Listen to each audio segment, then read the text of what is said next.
Surprise! Guess who it is? Chillmonger and Marcus. 2/3. No. 100% of the Pantheon members who show up on time.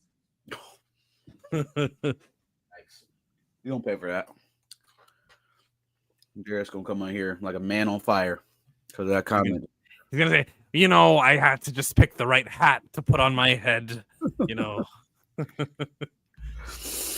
Hello, What's up, Pantheonis? What's up, Pam? Gina Carano is all I want to talk about. So I have so much to say about that news story. Not Michael Bay, huh? Transformers. I'm hype about that. I'm a Michael Bay fan, man. I'm very hype about that. All that streaming nonsense what Disney's been up to. One closes, one opens because ESPN's gonna do their own thing, and they're gonna include wrestling. So we got wrestling in. I hate that. Hate it. In the past, in the 80s, they had some Florida Championship Wrestling or Georgia. No. Which was it? They had a promotion on ESPN back then. More so for the PLEs. I don't think it's going to affect Raw or SmackDown, but the paid live events all being on Peacock was very convenient. I liked it. I don't really like any streaming platforms that Disney has made. So we'll see. We got Star Wars news. Well, that's kind of the Gina Carano stuff, but they have been reshuffling some dates. I know it's like whatever. Yeah. Kathleen Kennedy has 5 months to hold it out and just prove that all of these rumors and reports are not true. I'm not being fired. You just can't believe everything you read on the internet. And then in 2026, she'll be gone. That's it, everyone. I'd like to say goodbye. Goodbye. KK. If she could say goodbye before we get any of these awful Rey movies that since there are just like 7 of them that we're all just so sure is going to happen. We'll get to it when we get to it, but that is just it's a devastating report. Pam's in the building. Lawrence is in the building. Iconic is in the building. Dangato said, I'll be here in the replay gang. Catch y'all later. Johnny Rastafari says, what's up, chat and crew watching Weapons? I'll catch y'all on the replay gang. Like, is anyone here? Is anyone going to be here for the now play? God. Brother Stark was good. Brother Stark. We got a legit human being account who exists and is a real genuine person and not an operative of the Disney corporate arm. What? Gina Carano? Yeah, shut her up. She just got paid to shut up, Gina Carano. I mean, she did get paid to shut up. Now that is a correct statement, but Kevin Davis being a real person, who knows?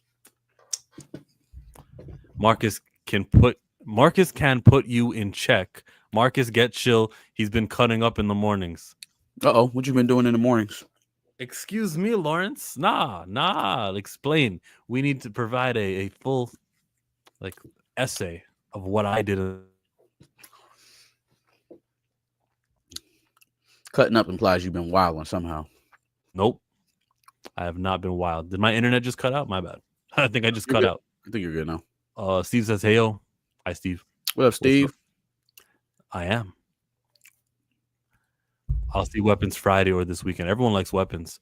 Y'all think Bo winning his case? Bo? Yes. It's seeming pretty good, isn't it? It's seeming pretty good. Feels like Gina they don't want Discovery getting out there very badly. They'd rather apologize to you. Doesn't that seem like really what it is boiling down to? They never really have strong legal footing in any of these situations. They just settle. And then now, much like how the ScarJo situation transpired, we can't wait to work with her again, have her back in the Disney umbrella. We always loved her. All of the cast and her directors, all of her coworkers loved her so much that we had to fire that ass. Like, okay. The about face is crazy. I said to somebody earlier, Jonathan Majors should have sued. To hell with all. I don't be with the kumbaya shit like Kendrick said. He should have sued. What grounds did Jonathan Majors have to sue?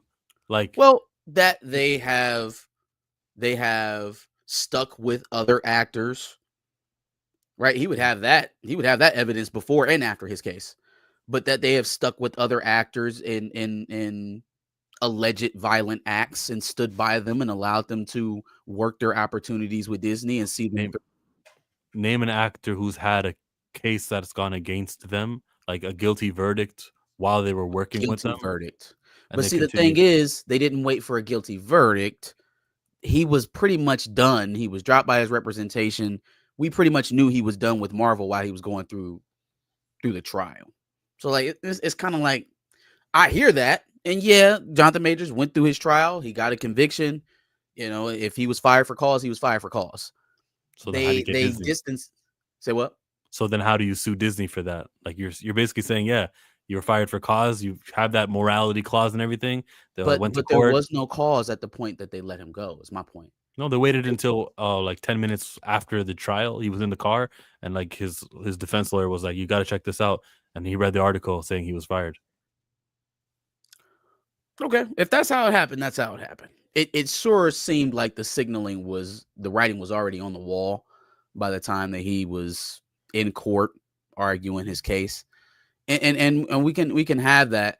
I also think that the bar of federal prosecution is kind of a farce, because so then it's okay to have 9 civil cases where you potentially harmed women or children, but then the one potential criminal case is the one that we have to cut bait with you off of the appearance alone, right? It's okay for you to have suspicious cases with minors and all across the board. Ezra Miller.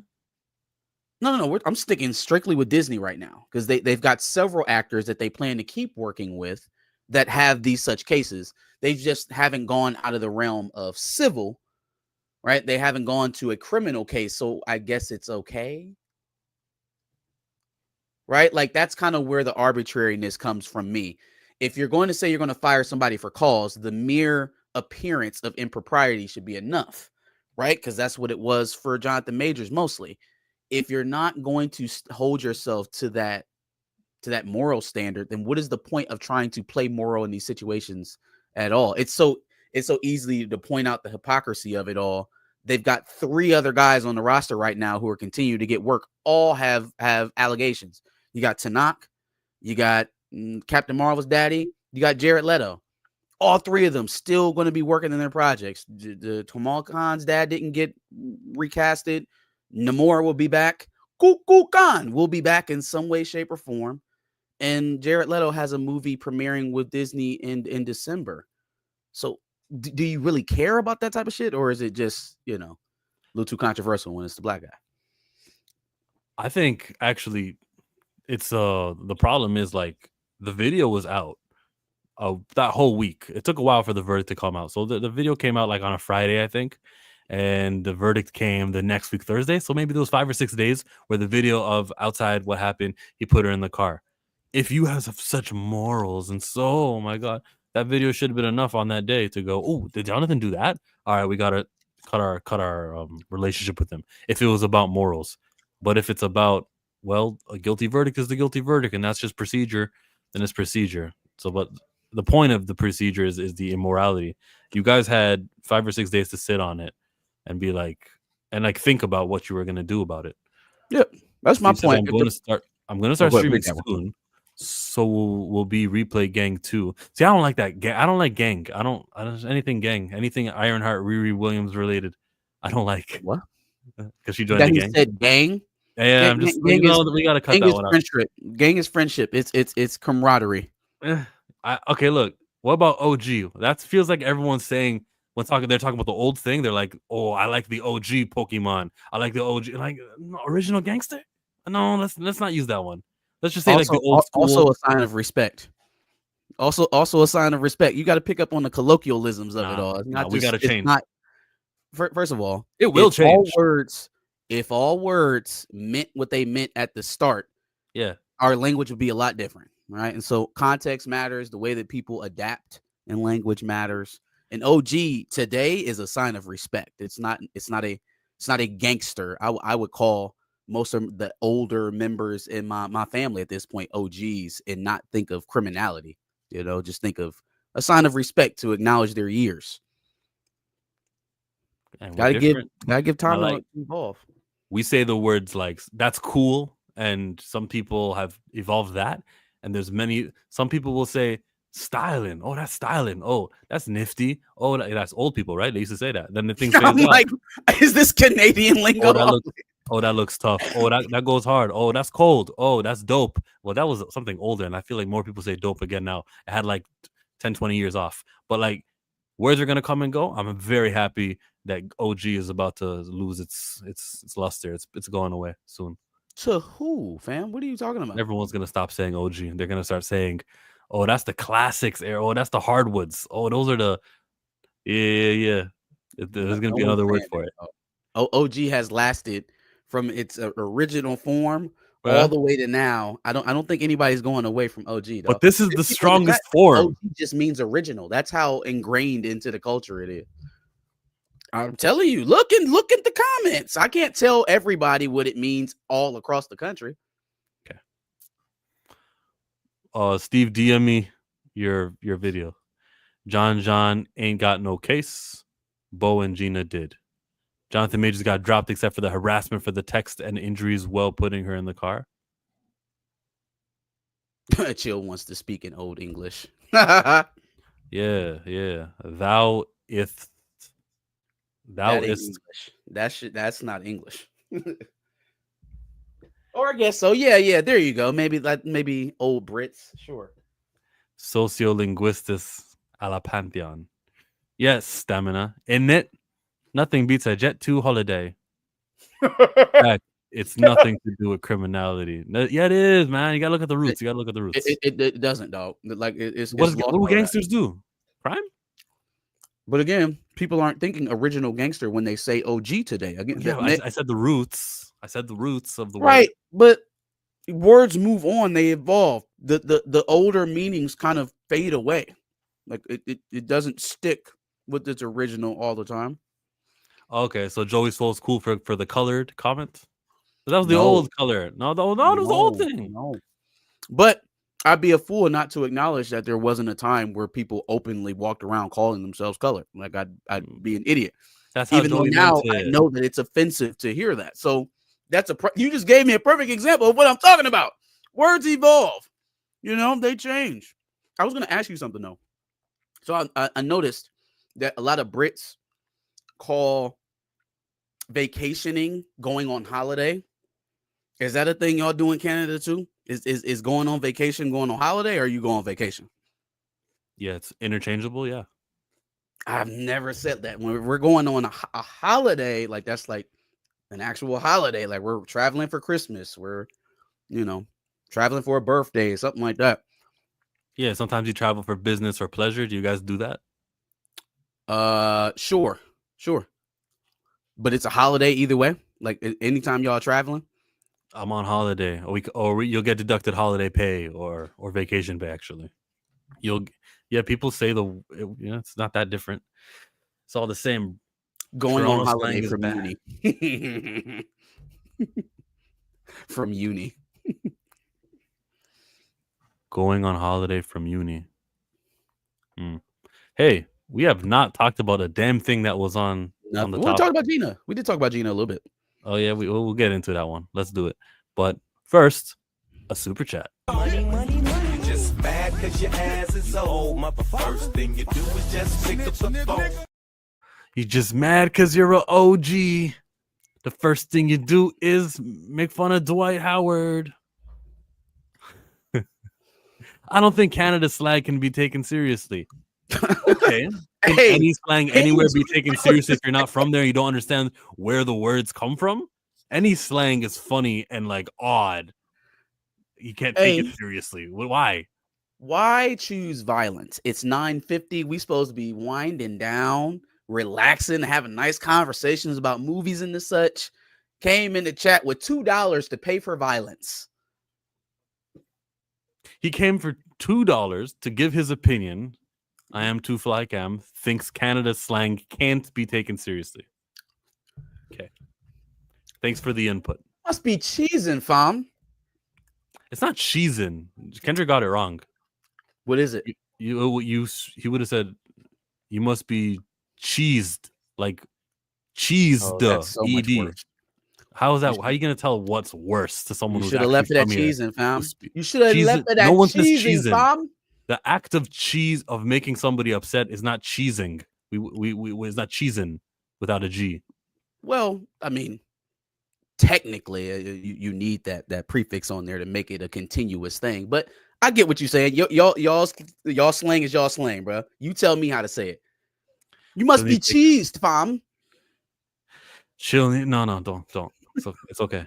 She'll need to take American tour and learn some things about the culture. Yeah, we should do that. We should do a cultural exchange. Yeah, you come to Ohio, I'll come to Toronto. Let's do a cultural exchange. Take me around to all the cheese heads. Take me to the cheesers. take me to the cheesers. I want to go to New Ho King, and then I whatever. needed to go there. I did not go there yet. I needed to go there. What was I thinking? How did I not attend and ask for the Kendrick special with the what is it? The dip sauce, fried rice, and fried rice with a dip sauce and a blammer, Crody. A blammy, like a weapon because you blam somebody. What did I say? I think you said a blammer. I don't know. I wasn't listening. You said it wrong though. Haha. That came out left field. I said a blammer. Yeah, I said blammer. Blamming. I feel like it's getting worse with each explanation, but you got it. You get it. You got it. Depends on the context of using it. He was wrong in any context. Yeah, you guys are all wrong. I was just typing that, Michael Nemo. Brits, I'm having a Chinese American. I'm eating Chinese food.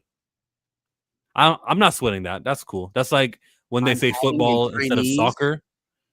Like I get it. I'm not gonna act like, oh, the language is all over the place. Like, we can work together, everybody.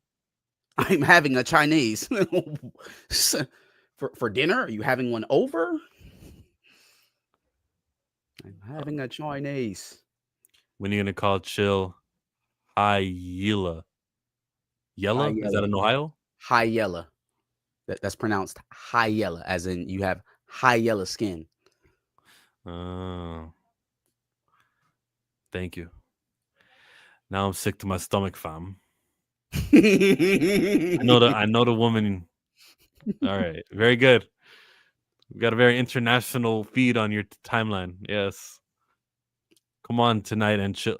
Come to Tennessee, and chill. We'll see what's really going down. Why would I want to go to Tennessee? Why would I want to be there? Things in Tennessee. They got Nashville. They got Memphis, one of the blackest places in America. There's a lot of stuff. They got Galveston out there in the cabin. Not Galveston. What is that in Tennessee in the mountains? Gatlin? Is it Gatlinburg? I think it's Gatlinburg. They got a lot of nice stuff in Tennessee. You're just naming the places though. Like, what is the attraction? What's in Tennessee? Other types of probably Nashville would be music. Jerry the King Lawler. Memphis would be just food and culture. I think if you're an outdoorsy person, then that's what the cabins is for. And what did I just say? Did I say Galveston again? That's not it. Gatlinburg. There it is. Gatlinburg. Hey, what's the HBCU? What is the HBCU in America? Like, if someone's gonna be in the NCAA, someone's gonna make the Final Four. Like, what's the? Yeah, I'm not gonna do that because I ain't gonna start a fight. But I'll name a few. You got, Clark Atlanta. You got Spelman, Howard, Morgan State. Shout out to my frat. You got Grambling, North Carolina A&T, FAMU. The reason I was looking for less instead of more is like, what if everybody, and when I say everybody, celebrity-wise, athletes, they're all like, we got to make this school what Harvard is, or even like what Duke is, University of North Carolina. Like, there's these Michigan, there's these schools. What if like we all just said, we're gonna make this the cool school. We're gonna do concerts here. If you're like a singer rapper, if you're like a basketball player, you'll fund their program. If you're like a coach, you'll go coach there. Like what Deion basically did with Jackson State. What if everyone collectively just said, let's all just help an HBCU? I think I was asking like, what's in first place? So somewhere in Atlanta, one of those Spelman's in Atlanta, or is that in Washington D.C.? Spelman's in Atlanta, Georgia. Asking me a lot of stuff, dog. I do think Spelman's in Atlanta. Clark Atlanta's in Atlanta. A lot of stuff down there. So my whole thing with the HBCUs is that's a beautiful dream. I think anything that is government funded like that, though, I think you should you'd be better off just starting your own institution. Why not just start your own institution? Because it can't be called a historic. Say what it can't. Well, it'll be historic to somebody else, to Black. other generations. It'll be historic. The reason why I say start your own institution is because I believe, and this is a personal belief, that wherever your roots are, you won't ever travel too far away from that. And so for us to be putting our money and resources in the HBCUs, which have garnered a lot of good things and a lot of great achievements for a lot of good people that we know and love today. However, those aren't our institutions. They weren't built by us. They actually were built by some folks and named after a lot of people who, quite frankly, do not align with us. So for me, that's why I give LeBron his props on his, his school in Akron, even though, things aren't going as well as he might have hoped.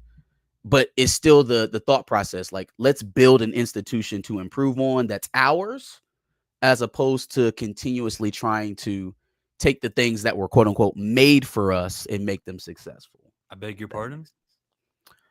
So I beg your pardon? Oh boy. Yeah, he's making a school opening September of next the fuck it is. year. The fuck it is. No, yeah, I'm on your side with it. I'm kind of like, I think this was the deadline for me this school year, because he said this school year, right? But now, like, damn, we got robbed or something happened at the school, or vandalism. We got robbed.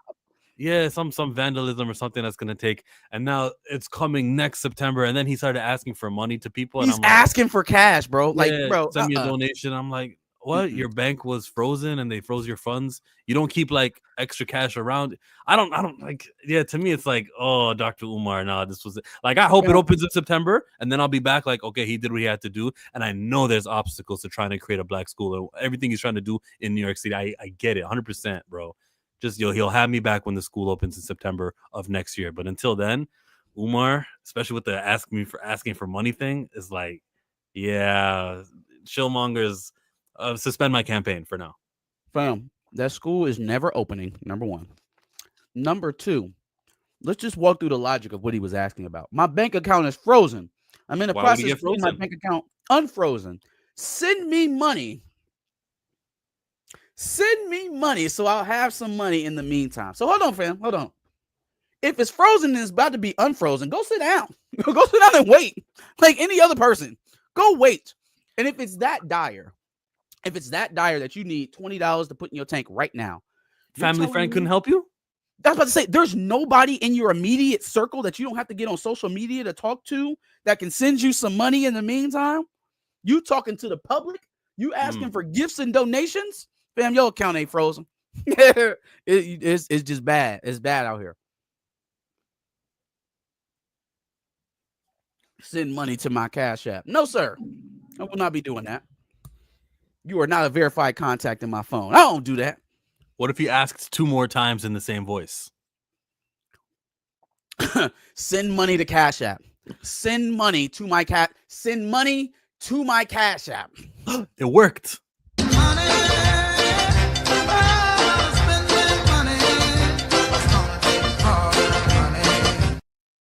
It took all that money. I am too fly cam. He says, do not go to Memphis, LOL. And I'm from Detroit. That's crazy. Damn. Hey, don't go to Memphis and I'm from Detroit, because I done been to Detroit a couple of times, dog. It look crazy up there. But I want to go to Memphis. I want to try it out. He said, don't go there. He said, do not go to Memphis. Don't go to the north. Detroit. Don't go to south. All right. I'll go to Detroit. Go to Little Caesars Arena. I'll watch the Red Wings. Watch the Pistons. I was about to say hello to Darius, but he's gone. He'll be back. Let's start with some fun news. Do you see this actress? First name Gina, last name Carano. She played Cara Dune in The Mandalorian. She has a tweet linked. Okay, first, 9 hours ago, the truth has set you free. All right, what's that about? I don't know. Then she goes, quoting Variety's article, that they've settled the legal dispute. She goes, I have come to an agreement with Disney Lucasfilm, which I believe is the best outcome for all parties involved. I hope this brings some healing to the force. Whew. I want to extend my deepest heartfelt gratitude to Elon Musk from South Africa, a man I've never met who did this good Samaritan deed for me in funding my lawsuit. Thank you, Mr. Musk and Twitter, for backing my case and asking for nothing in return. To my lawyers, G. Schreier, isn't that the director for Thunderbolts? No, that's another one. Who walked me Jake Shire. who walked me through this unknown territory. Thank you for your wisdom and guidance. I am humbled and grateful to God with a capital G for his with a capital H love and grace in this outcome. I'd like to thank you all for your unrelenting support throughout my life and career. You've been the heartbeat that has kept my story alive. I hope to make you proud. I'm excited to flip the page and move on to the next chapter. My desires remain in the arts, which is where I hope you will find me. Yes, I'm smiling. Bro, this woman fought the law and she won. She fought against Marvel, Disney Lucasfilm, and she was successful. I cannot believe, but I am also having to think back and look at what works for her. She has a group of people behind her who will buy and sell out the Cara Dune toys. All of the merchandise with her on it, they spent their money and they illustrated to the company. That's where we are. She had Elon Musk money. She had people, or it just so happened that Lucasfilm was doing poor in ratings and a lot of the merch that people weren't buying anymore and a decline. Money is what made Gina Carano come back, as well as the discovery aspect of it. They were at a point where everyone on her team was finding out what emails were being sent from in and out of Kathleen Kennedy's account and everyone else's account who was involved with Lucasfilm, and they did not want that to go public. She got it done. Congratulations to her. I'm not mad at her at all. I've always been against them for overreacting during the period where she was fired with her Instagram story, and I'm like, that was all it took. I don't think it's about injecting yourself with a drug and her stance against that. I don't think it's about pronouns and boop bop beep. I think that what got rid of her was the comparison she made from the way you treat people who are voting Republican to the way that Germany treated people in the 40s. I think that was the big thing that got rid of her. And I guess Marvel's like, let's take the temperature. How offensive was that? Who was really offended by that? How bad was it? Do we care? And like they're like, no, we don't. Like Donald Trump won this election with the popular vote. We are bending backwards to stop being what we used to be, which was kind of like two left, if that's the way to put it. And they're like, nah, the people with the money, the people who bought her toys, the people who are gonna be, we don't want to cancel their Disney Plus subscriptions. Those are the people that we serve now. Come back, Gina Carano. And they actually apologized. I'll pull that up in a second, but someone else can go. I don't. So I do think that this is a win for Gina in that she got her job back. Like she was on Ben Shapiro movies for the Daily Wire or whatever. Is it the Daily Wire or the Blaze? I could never remember what his platform is called, but it's the Blaze. What is it? It's the Blaze. The Blaze. There you go. The Blaze. I'm sure Kevin Davis will correct me. It wasn't looking too good in terms of prospects outside of her role as Cara Dune. So that is a win for her that they're very publicly inviting her back. With the overarching part of it about why Disney didn't want to go to court, I lean a lot heavier on the discovery phase of it. Like you said, like how deep do you really want to dig into the coffers to fight Gina Carano? Right? When really what she wants is a payout and to go back to work. Now, in terms of what value she provides to Lucasfilm because she's back, I mean, your guess is as good as mine. It is. I thought it was the Daily Wire. Gina is thick. You said what value she has? Yeah. What value she has for Lucasfilm coming back. I think that they've largely abandoned the storyline for her, or at least morphed it into what we saw in season 3 with Bo-Katan. Is that opportunity there for her to step back into her role as Cara Dune and have a significant change on the trajectory of Mando? I don't know that that's there. Now, what you'll probably be looking at is her showing up in the Mando Grogu movies. If those continue, maybe she's another added piece to legitimize Rey into this new world of Star Wars that they seem to be trying to, or Kathleen Kennedy is trying to create. But in terms of what her trajectory was when she was already in Lucasfilm, I don't think that they can get that back. They tried to do it already with another character, so it's like, so what's next? You know, and I feel like cameos are probably the easiest way to work her back in.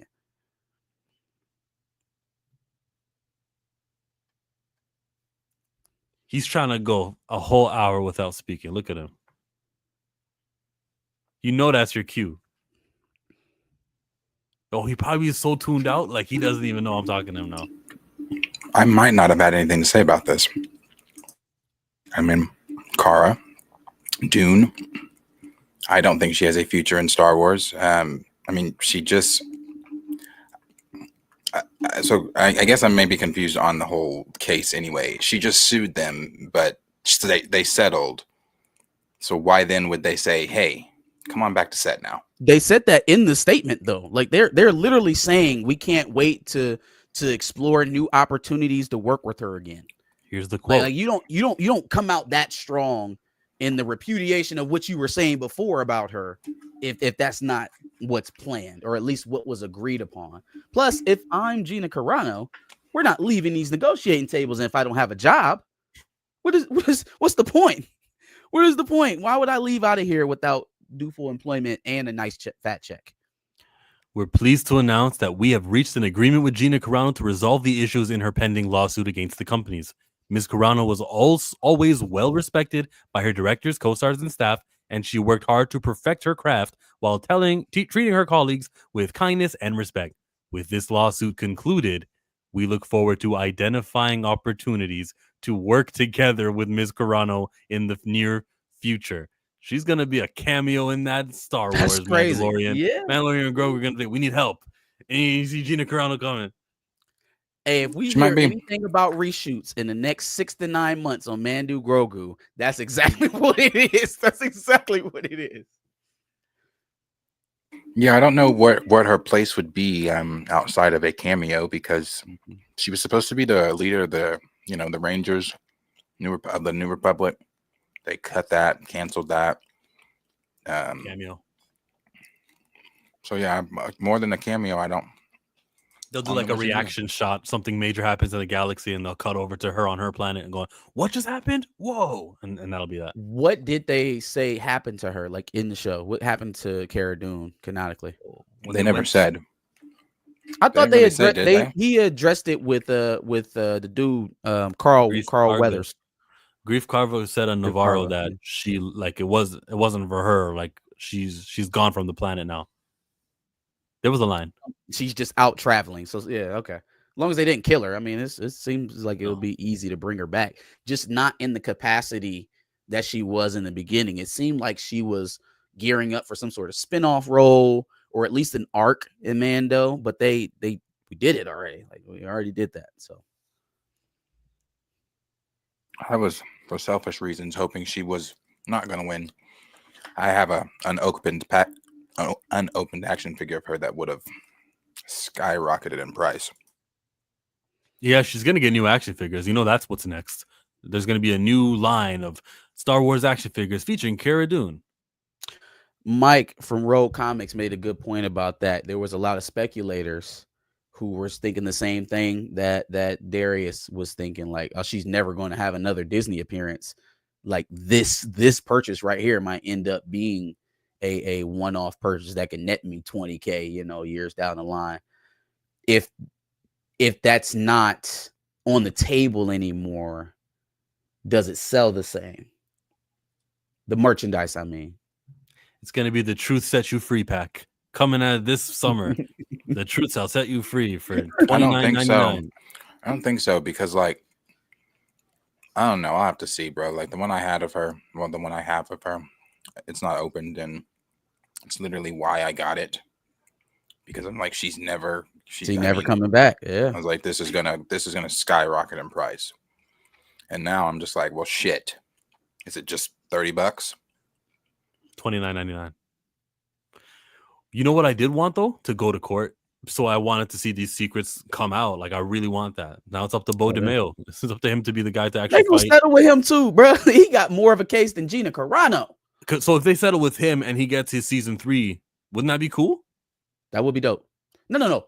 If they says he's cool, we're delaying season 2. Let him get in there and rework that shit. I don't want to see whatever monster that they came up with. I don't even want to see it. It was finished. Season 2 was finished. So his version was, yeah. But then they went back and redid it. But if it's right? finished, so keep going. So I'm just saying, like, it's their newer version that's primed in there now. I don't want to see that shit. It would depend when it's settled. I was implying like it'll be settled next year when season 2 is already out and season like 2's out. and Okay. once it's released. But yeah, it really just depends on when the settlement happens. Yeah. In a way, I want him just to be happy. Like, you know, mental health, all that good stuff. I want the best for the man. But when you settle, Colin Kaepernick settled.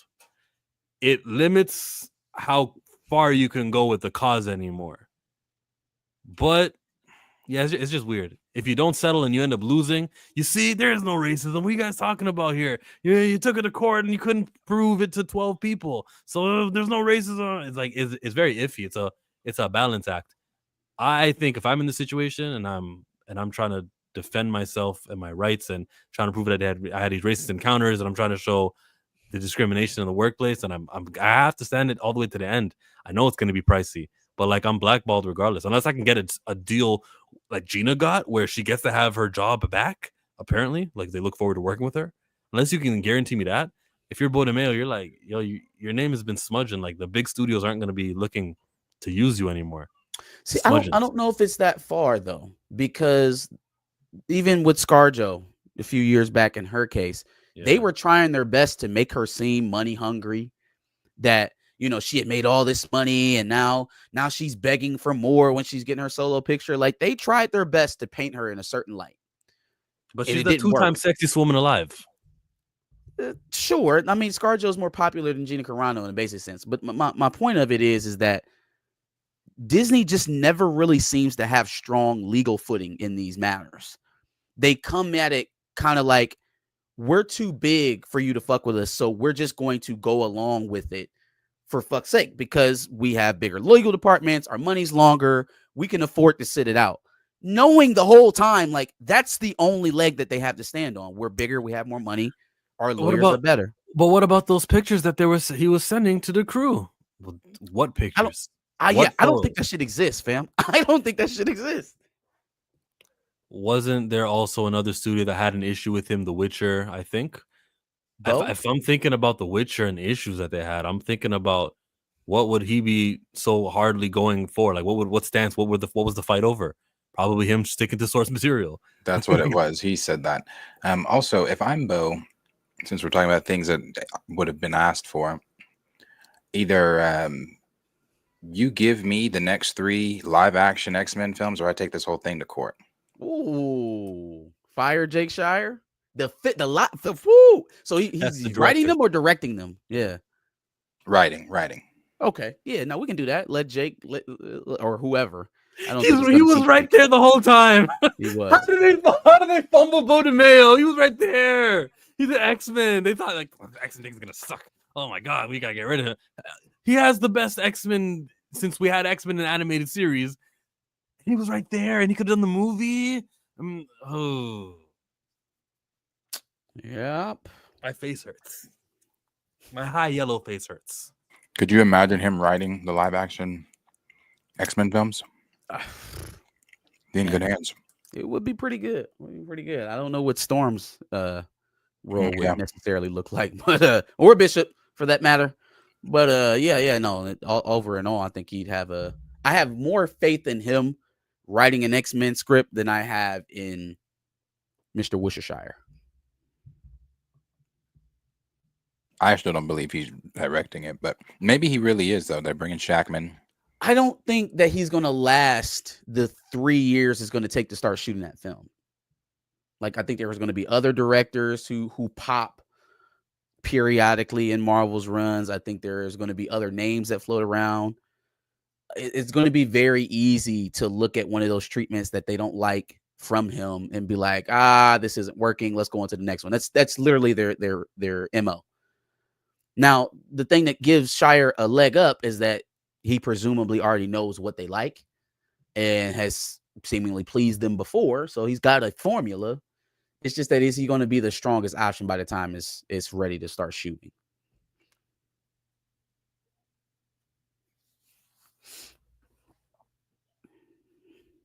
As long as they don't call Scott and Jean slim and red.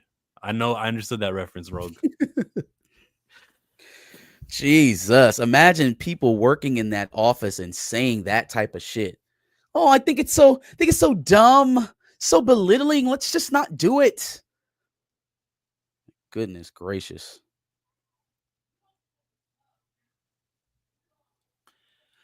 Super chat. In my bag now. Gina will star as the German in the indie reboot, LOL. She's perfect. Also, this Mando stuff seems tired already. I'm not excited for the movies at all. Who's the German? Trying to call her Emmanuel Macron's wife? Like she's gonna play that German man? Yeah, you better. They're very litigious about that. You better back off. You better back off. Oh, you're talking about that? Oh, wait, I think that's something else. Never mind. Brigitte Macron. The Candace Owens thing? Yeah. Mm-hmm. Oh, okay. They're very litigious over there. That boy Macron's gotten very angry about the stories about his wife. Well, Candace Owens can be part of that film. She can write the script there. Gina Carano playing him. Playing a German man with a small mustache. Do you want them to reboot Indiana Jones right now? That's Lucasfilm. Keep in mind, that's Lucasfilm now. No, but like this is about the Mando stuff. The Mando stuff seems tired already. I disagree. The first part, Gina will star in the indie reboot as the German. Oh, I'm thinking Independence. Indie. Yeah. I agree with I Am Too Flycam. It is tired. The only reason it's tired is because they made it tired. Oh yeah. Like what is like I'm just, bro, Grogu's gonna be Gugu. He might say like 2-3 words. I he's not he doesn't have, there's no mass dialogue for Grogu and Mando Grogu. So it's like since 2018, we've been with this child, and you fucked it up by not sending him with Luke because you wanted to sell merchandise. And now by the time he was supposed to be back in the movie, he should have been trained, grown, talking, doing all kind of shit. Not Gugu Gaga. Yeah. So I agree. I'm tired. It's like, hey, bro, if he's not flipping like Yoda and Yaddle in this movie, I might be good on Grogu. I already kind of am good on Grogu. I like Mando still. I need Kathleen Kennedy to retire. I need Bob Iger to go ahead and run for president or whatever the hell he's gearing up to do. I need Kevin Feige to take his walking papers and go start another film franchise or whatever the hell. Yeah, let's prove that it was you and it's not Marvel. Yeah. Or just go wander in the desert for 12 years. I don't know. But that's what we need here, folks, is a complete overhaul of leadership, because the things that have plagued us are not changing because the leadership's not changing. The conventional wisdom is not changing.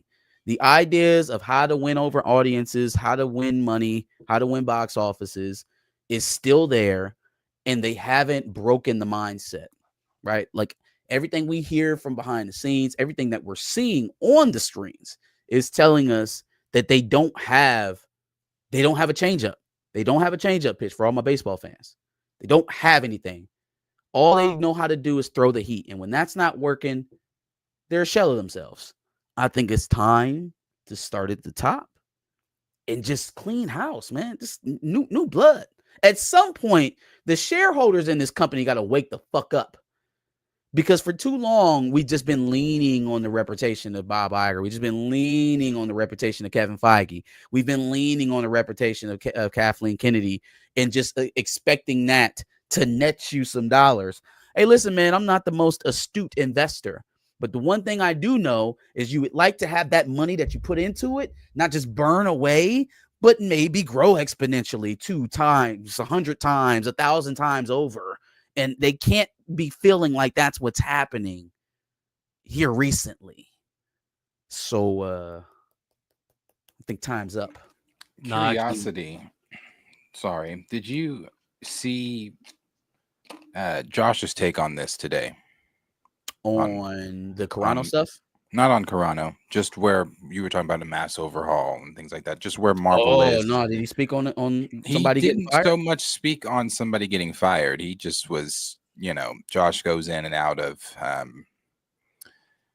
1 minute, Warhammer? 1 minute, no, 1 minute, not well, yeah, that too, but 1 minute Marvel's back, baby. The next minute it's It's very flip-floppy. It's like, well, oh my gosh, man, I think they could do it. I think they could come out of this. And then the next minute it's like, this isn't good. This is not good. Yeah. And it wasn't so much that he was even doing that. He was just more so saying like the conversations about Marvel or is Marvel dead or blah blah blah. He's like, it's stupid conversation, which I do agree on that. I mean, the conversation is still conversation because that's what we do. We want to have those conversations. But I do agree that at the end of the day, they're not going to sell. That's what he was getting at. They're not going to sell Marvel. At the end of the day, Secret Wars isn't getting canceled. At the end of the day, blah blah blah blah. But the conversation that we were having, Chill and I were having on Thursday morning or Wednesday morning was, there is still a possibility, and I know some people might disagree because it's an Avengers title, and I know I've even talked to people that have said they'll show up for Avengers films and Spider-Man and things like that. But even if it doesn't, well, that was his point too, saying if it doesn't make that 2 billion or whatever that Endgame made, it's like, so what, and blah blah blah. I don't know if I'd say so what, but for sure the conversation could be had or is being had that I don't think that they're going to hit that even with that Avengers title. No, fuck no, they're not. Come on, man. Look, we got to be serious at this point now. Like, we got to start being adults about this situation.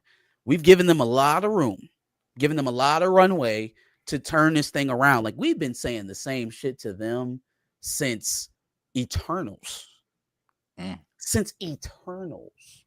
They've had all the time in the world. They've had secret meetings at vacation getaways where they plan their next 10 years. They were holiday getaways. What's that? The holiday getaways. There you go. Yeah, the holiday getaways. Yeah, because we don't do vacations. They've had Kevin Feige right now, his treatment for the next 10 years of X-Men. And, they got back Marcus and McFeely, and they got back the Russo brothers, and they've had a lot of opportunities to make this shit right. And here we are. But getting back McFeely is a big deal. No, it absolutely is a big deal. My point to all of that is that here we are with Fantastic Four even slowing down even more than what we thought it was last week. Well, the podcast. Oh, okay. Yeah. The podcast as a whole. But I mean, my dismay aside about their numbers, it's a much bigger L for Disney, right? To expect to be over 400 million this week, and you're sitting at 378, I think it was 375, somewhere in there. Like, you might not even hit the 500 million mark now. Like, that's a real possibility. And they seem to be okay with that, judging from what Iger has talked about. Now, maybe that's just face. Yeah, I was gonna say how they posture. He also came out and said they're no longer going to be posting their streaming. I saw that, and that's why I said. But then I saw that, and even the response that they gave, the reason is to me BS when he was like, "Well, we're at a point where the numbers don't matter." Yeah, where the numbers don't matter. Oh, okay. So I don't know, man. I'll say that the numbers are reflective of Brave New World, Thunderbolts, of like Quantumania. The numbers reflect what you've been up to over the last couple of years. This is a result of that. Like, unfortunately, people didn't want to show up and give Fantastic Four a chance who otherwise would have if they were enjoying what they were getting. If Marvel was really like had that momentum. So yes, and I know that. Yes, the Avengers won't make as much money as it would have if it was like in 2021 or something. The Avengers Infinity War and Endgame will both make more than Doomsday and Secret Wars. I think I can safely say that. For Doomsday, of course. Secret Wars, you never know. Maybe there's a good cliffhanger, maybe. But still making 1.5 billion, 1.5 billion. If you only spent 300 if you only spent 300 million, you get 1.5 billion. You're happy with that at the box office. Sure, if you get 1.5.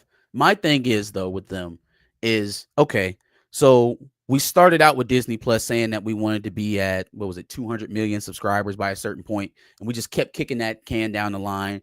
And now that we've seen that even after we acquire a whole nother popular streaming service and integrate it into our own, we're still under 200 million subscribers. So we're just going to quit telling you how bad we're fucking up. And that's where they're at today. In January, they had that massive exodus of subscribers. And I don't think that's the first time that that's happened to them either. But at some point, you have to be able to prove that you're still making money and that you're not just, fudging the numbers to keep yourself afloat. You got to be able to present something.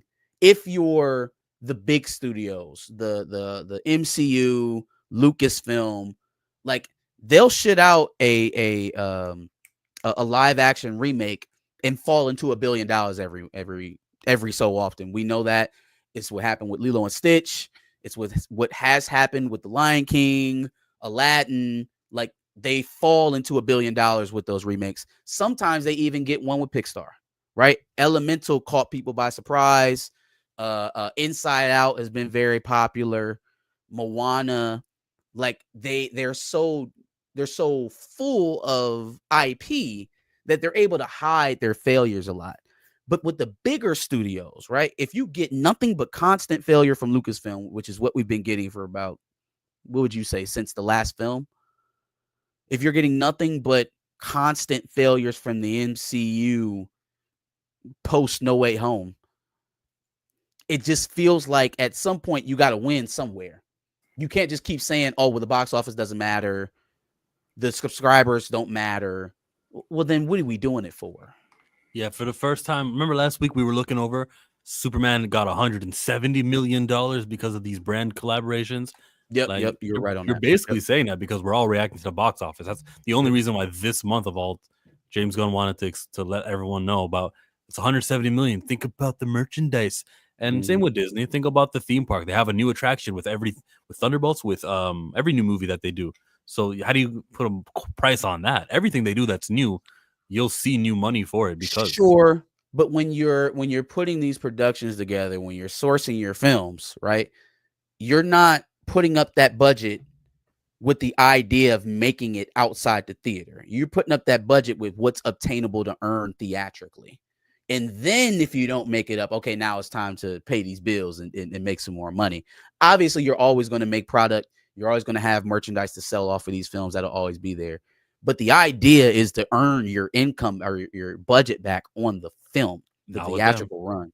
Not with them. With them, they're I just don't believe that. Like, I think that they saw the failure and got ahead of it and is trying to control the narrative about it. Nobody wants to spend more than they make back on a venture. That's just kind of basic economics. Nobody wants to go in spending more than they make.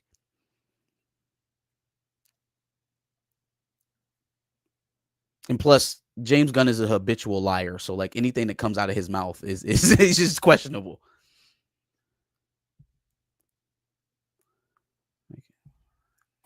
Yeah. Indeed. Here's some of those streaming services listed. Netflix with 301 million subscribers. This one's in India. Never heard of it. GeoStar. Then there's Disney Plus with 127, and Hulu's got 55 million. And that's how they got to 180 is the Hulu numbers. ESPN Plus, which is not going to exist anymore, is going to be defunct. It seems like what Disney's doing. So the total subscribers is 207 for Disney, but it seems like that 207 is not going to stay 207 because they're going to make a new sports streaming app.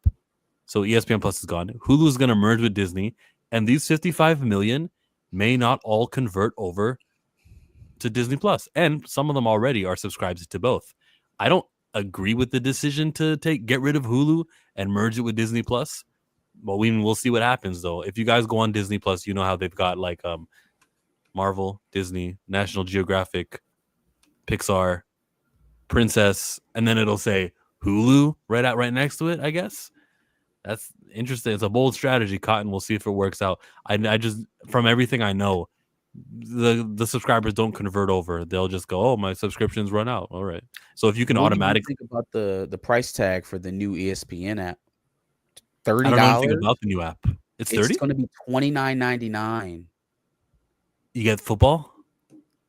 I guess you get everything that any of the premium, the fight stuff. There's probably the same stuff the ESPN Plus is offering, plus the PLEs for WWE. But $30. I was watching them on Peacock for the free ski. What are you talking about? WWE, like they used to be people who paid for pay-per-views $40, $50, $60 about 10 years ago, which was great. Yeah. Then they put it on the WWE Network, and that was like a $10 app. Yep. And then then you got it cheaper for Peacock on free, right? If you watch Netflix Raw, these things are like, they're not pricey. Now to tell people $30 because once a month they will be an event with all these great matches, a WWE fan might be like, this reminds me of the pay-per-view era where I picked and chose which ones. And this is also at a time where their live tickets have never been more expensive. Y'all, a floor seat at WWE will cost you more than a floor seat a floor seat at a WWE PLE will cost ringside. You more than a floor seat at the NBA. Do you mean ringside or do you mean just on the floor? I mean, anywhere in the general vicinity of the ring. So like at SummerSlam, they had all of those floor seats kind of behind the ring, away from because obviously it's in a football stadium. So it's a lot of space on the ground. So with stadiums like that, you can sit on the floor and be like several hundred feet away from the ring, but I guess it's a better POV for some folks. But that ticket right there, it's one of their bundle packages where it comes with the superstar events in the hotels and stuff like that. I was watching a YouTuber break down the packages. They have a gold, silver, bronze, whatever. I didn't know you were that big a fan where you would watch a YouTuber break down ticket packages for WWE. I know you were getting back into it. It hit home because I tried to last minute some tickets for my son when they came to Columbus, and that's just not something you last minute anymore. It's not. But the SummerSlam package, if you want to sit in a floor seat and go to the fan events and eat a little bit at the engagement events, $12,000 for the bronze. Somebody's going to pay for it in Columbus. Nash.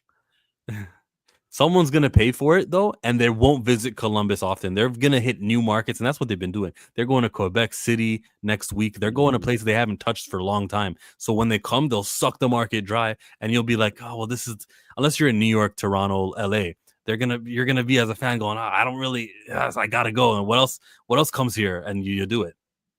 This is a good point too, Rogue. So not only was it $12,000, it was $12,000 for one night. Are you kidding me? $12,000 for the lowest tier, and it's only one night, y'all. I don't know who they think they are. They must think that they got O.J. Simpson, Michael Jackson, and Prince out there wrestling. I don't know. This is not even the golden age of wrestling.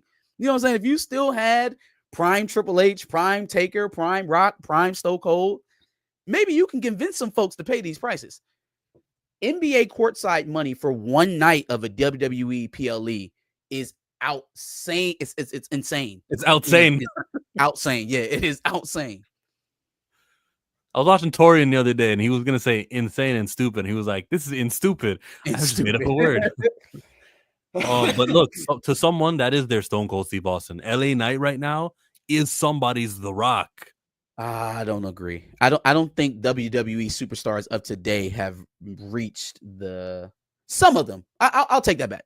Some of them. A Cody Rhodes, Daniel Bryan at a certain time, Seth Rollins is very big, but the meat and potatoes of these rosters, like we had the Dudley brothers doing nothing but tag matches for almost a decade, and they are Hall of Famers, like bona fide first ballot.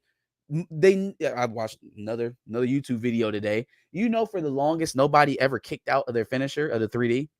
Yeah, very protected. Didn't know that. But like, same with the Usos when they did the 1D finishing move, which is the same thing. No one kicked out of it until Sami Zayn and Kevin Owens in that WrestleMania main event. That's why you protect the move so that you can get the shocking, whoa, this match still isn't over? Yeah. Mm-hmm. Yep. And now they use the same 12 wrestlers on every live event. And it honestly, I think it's been a little bit hit or miss. The pay-per-views are also hit or miss. They're good. Sometimes they're bad. Others. I just don't feel like they have as many people. There were people at the end of the roster that I cared about back in the early 2000s and 90s. But not now, eh? I don't give a shit about any of I'm tired of watching New Day and their guy that they added. Not Austin Theory. Grayson Waller. There you go. Grayson Waller. Even some of the Wyatt stuff is kind of running thin on me because first of all, those aren't my Wyatts. So it's getting a little laborious to watch SmackDown. The Wyatts, Darius, are characters from the Weapon movie. Basically, he does. I'm do what?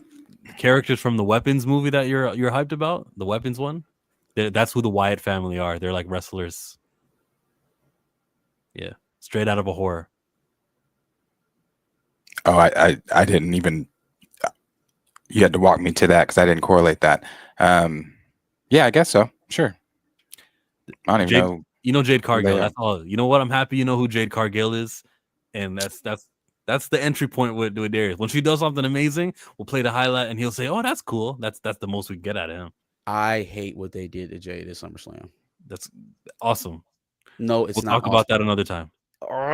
They built her up for months just to make her a fat cow for fucking Tiffy time to slaughter. Get that shit out of here.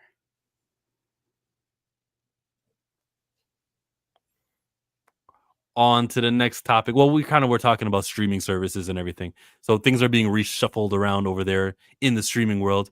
Do you two still have a Disney Plus account? I have cable. It's free to me.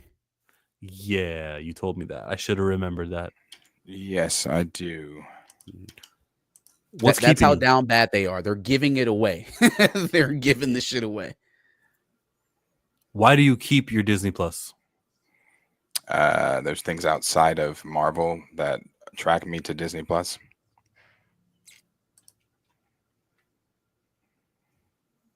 So like I'll watch Star Wars movies or Pirates. Like the old Depends stuff. on my mood. Yep. You told me your comfort. You think you said Clone Wars? No, you said Avatar. Big Bang Theory. That's HBO Max. Damn, you got both of them for $2.99? What was they selling that shit out their trunk? Black Friday deal? Like what? $2.99. Shit, there's a thing. There's like a competitive pricing. Maybe I'm not calling it right, but they'll know if you're needing, like, if you're a person who requires Disney Plus or not. I saw someone do a TikTok and they were explaining this, and they said that if they know you have a child, my mic. No. I was telling Sanju to run it back because we just talked about that, about ESPN acquiring WWE rights. All right. So if you have a child, you're sick, you're checking the price of medicine, and it's like 11 in the nighttime, they'll jack up the prices on your thing because they've got the information on you, like the data that you have on you. That it's crazy how like people will so the $2.99 price that you got for Hulu and Disney Plus, they gave you that probably because they knew you wouldn't spend the $9 because you don't have any of the other streaming accounts, and they have all this data on you to go, the only way we can make any dollars out of this customer is to reduce it. Yeah. And that, folks, is why I try my best to stay off of social media, because that's all they're doing while you're on there is collecting your fucking data. I'm grandfathered to Netflix. I think it's still $7.99 or $9.99. That's a good price. That's a great price. Mine has been slowly creeping up too. I'm a little bit behind pace. So I have a no ad Netflix account for, I think it's gotten up to about 16, 17 bucks. That's where I'm sitting at right now. Disney, Hulu, HBO Max for $10.99. I think that's also very good. You get a lot. Very good deal. HBO Max is also free for me as well. House of the Dragon, Lanterns, Peacemaker, Mm-hmm. some good stuff that's going to be coming to HBO Max. Harry Potter, that's going to be another one. Harry Potter, yep. It's going to be very weird. I know, like, it's just a race swap. I get it, but that same thing is going to be very weird. I just want to see how I'm so interested to see how they handle the backstory, because everybody else is the same except for him. So it's just, I want to see how they're going to handle it, man, how they're going to address it. Y'all say all this, but parents are paying like $14 for their kids to play Fortnite. Yes, there are some parents and some families in parts of the countries. Netflix for me is like $29 Canadian. I'm canceling that ASAP, to be honest. $29 is egregious. Yeah, that might only be 21 American, maybe. They might be charging you for the password sharing, dog. You might want to look into that. Netflix is pretty expensive. If you want the 4K. If you want the highest level of it. Which you said you were allergic to. You said on a stream, you said that you have to be frugal and get the ads. Yeah, absolutely. Oh, I thought you were saying, I yeah, always say, enter at the absolutely lowest tier not. service. The only reason why I don't have ads on my Netflix now is because I started the account when they didn't have ads. And it just carried over, yeah. Oh, it's coming. They'll figure a way to like backdoor that little stipulation. Right. I should probably stop talking about it. You know what I'm saying? They watching, they looking out for me right now. They're gonna say back of the bus. Let's see. WWE is moving to ESPN, $30, shaking my head. Yeah. What if they give you more than 5 matches though? What if they increase the value of these premium events? You never know. That just means that the live tickets are going to be even more expensive. Has Peacock's deal with WWE ran out? Is this just a new deal on top of the Peacock? Oh, so it's done in 2026. Yep. Peacock is that's it. I don't like that. I don't like it. They're making it a more premium product than what it needs to be. Wrestling was at its best when it was accessible to everybody on cable television. That's when wrestling was at its peak, when everybody could just turn on the boob tube and watch it. Now, making it a more pay-for-play service, you're going to shrink. That's literally what American tourism is losing at right now.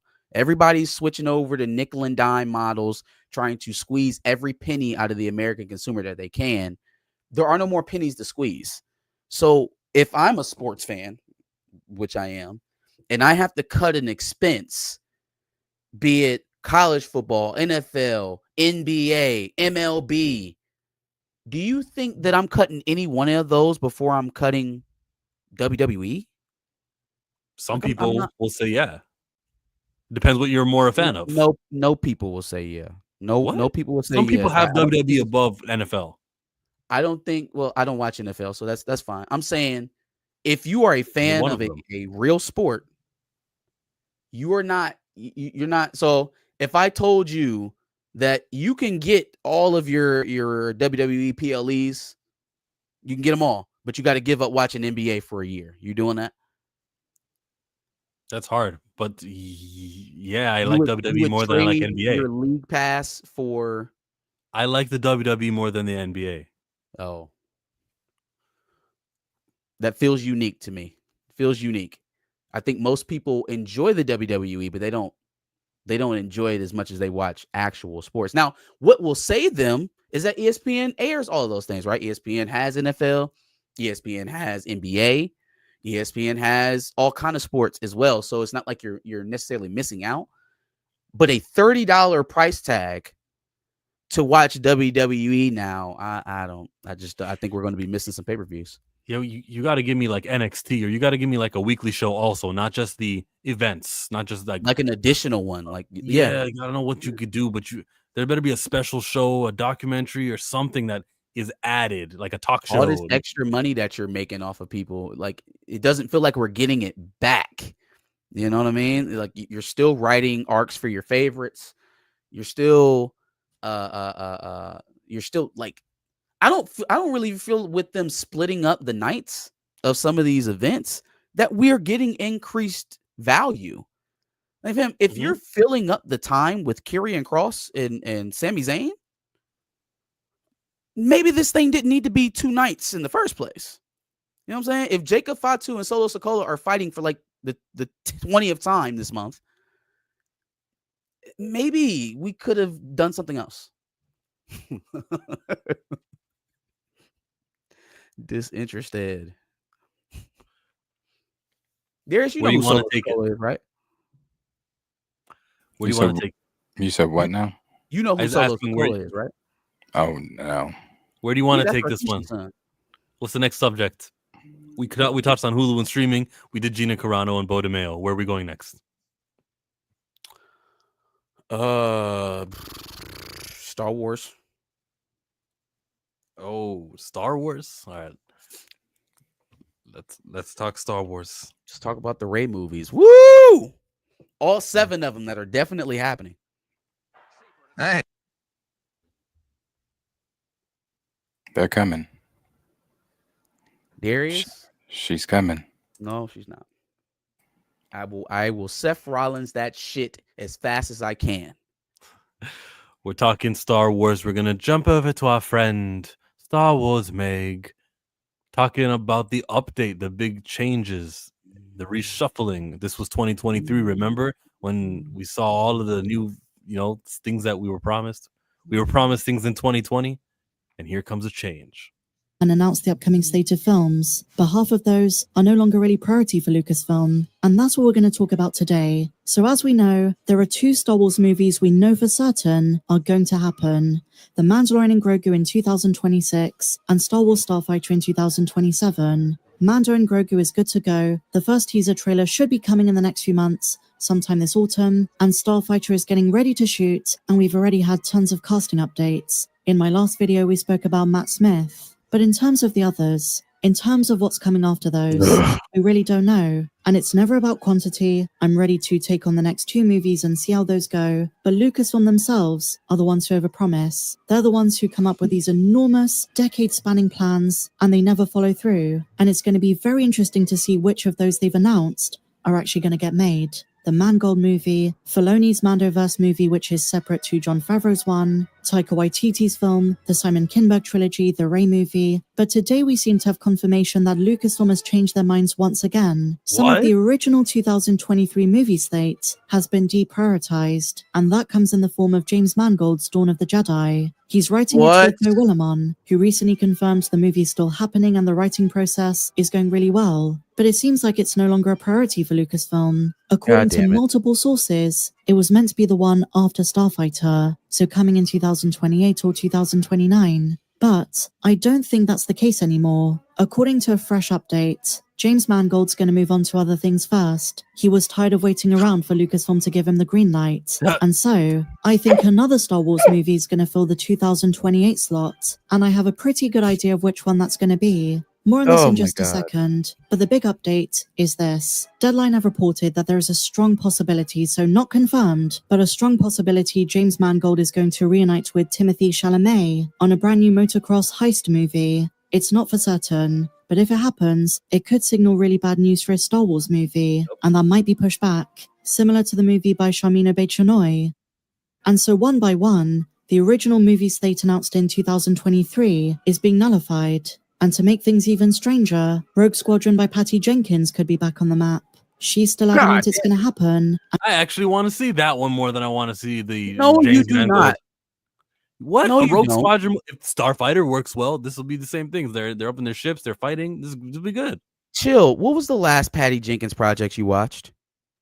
Kal-El, no. It was a Wonder Woman 1984. Okay? Patty's still rehabbing. She need to clear her head. Not a Star Wars project. Not until I see that she can direct a film again. Mike said, "Is this AI?" No, this is a real person Star Wars Meg is a genuine human being. I will not Ha! hear it.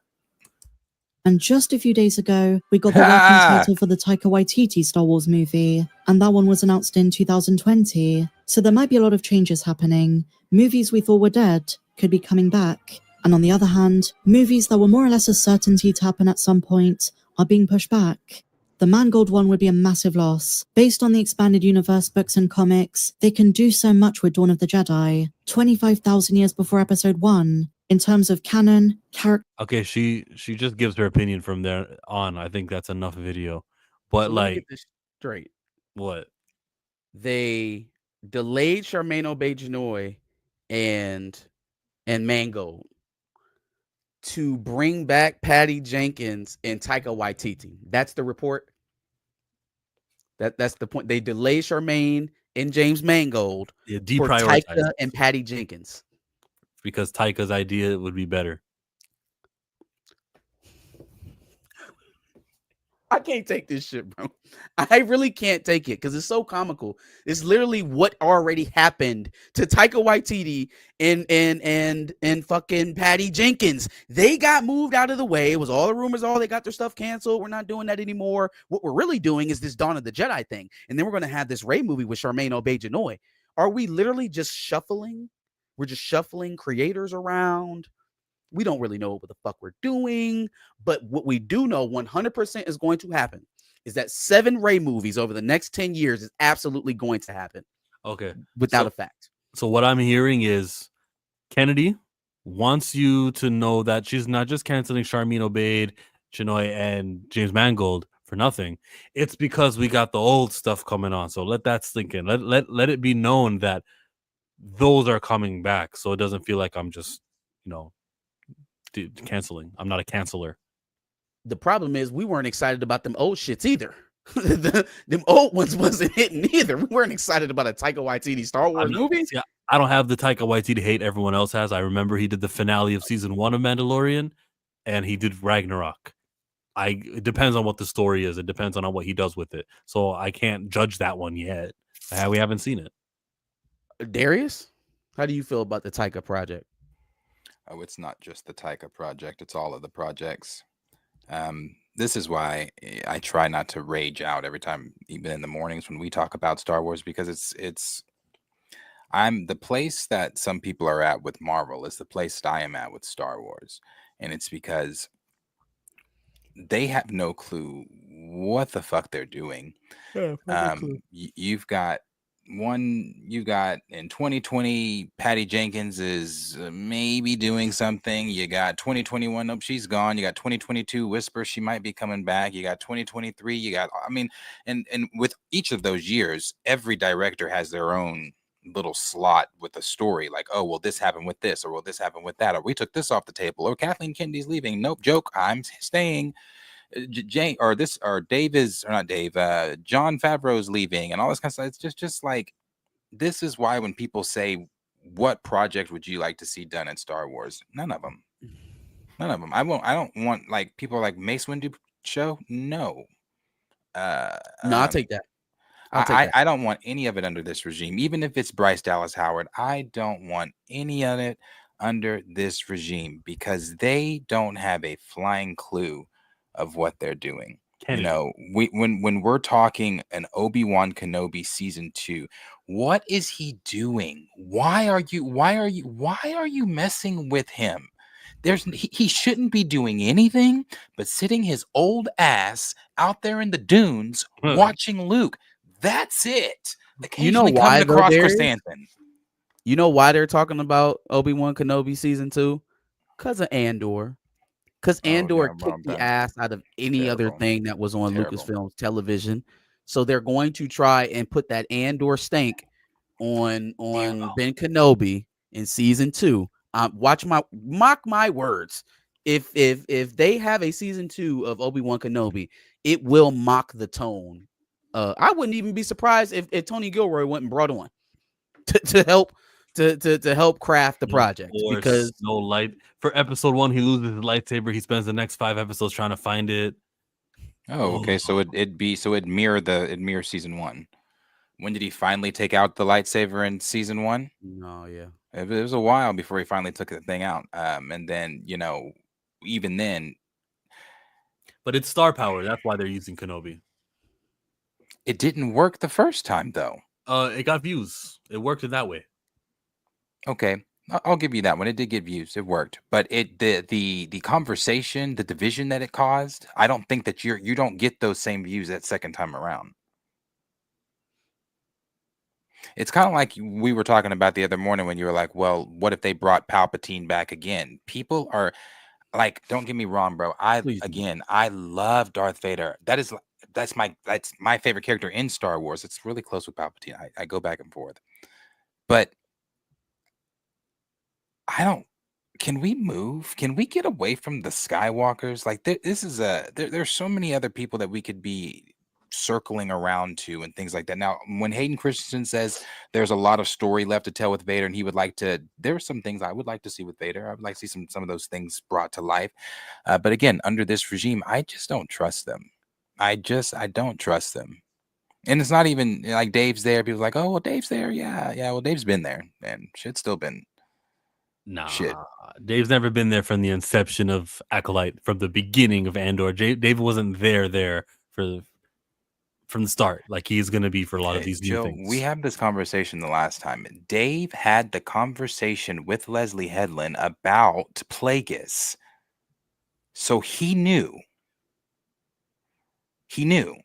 And you still put Plagueis in there as if he's on the Epstein files creeping around the corner. So it's like, no, he knew. He knew. Dave's been there. He's been there. I love Dave, but Dave's been there. Yeah, I think, like I said earlier, until there's a change of leadership at Lucasfilm, I can't take any of this seriously.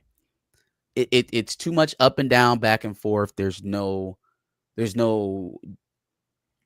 It doesn't feel like anybody's driving the ship. It feels like they're all yelling in the back about who should be driving it. Like, it just does not feel like this is a very organized, efficient studio.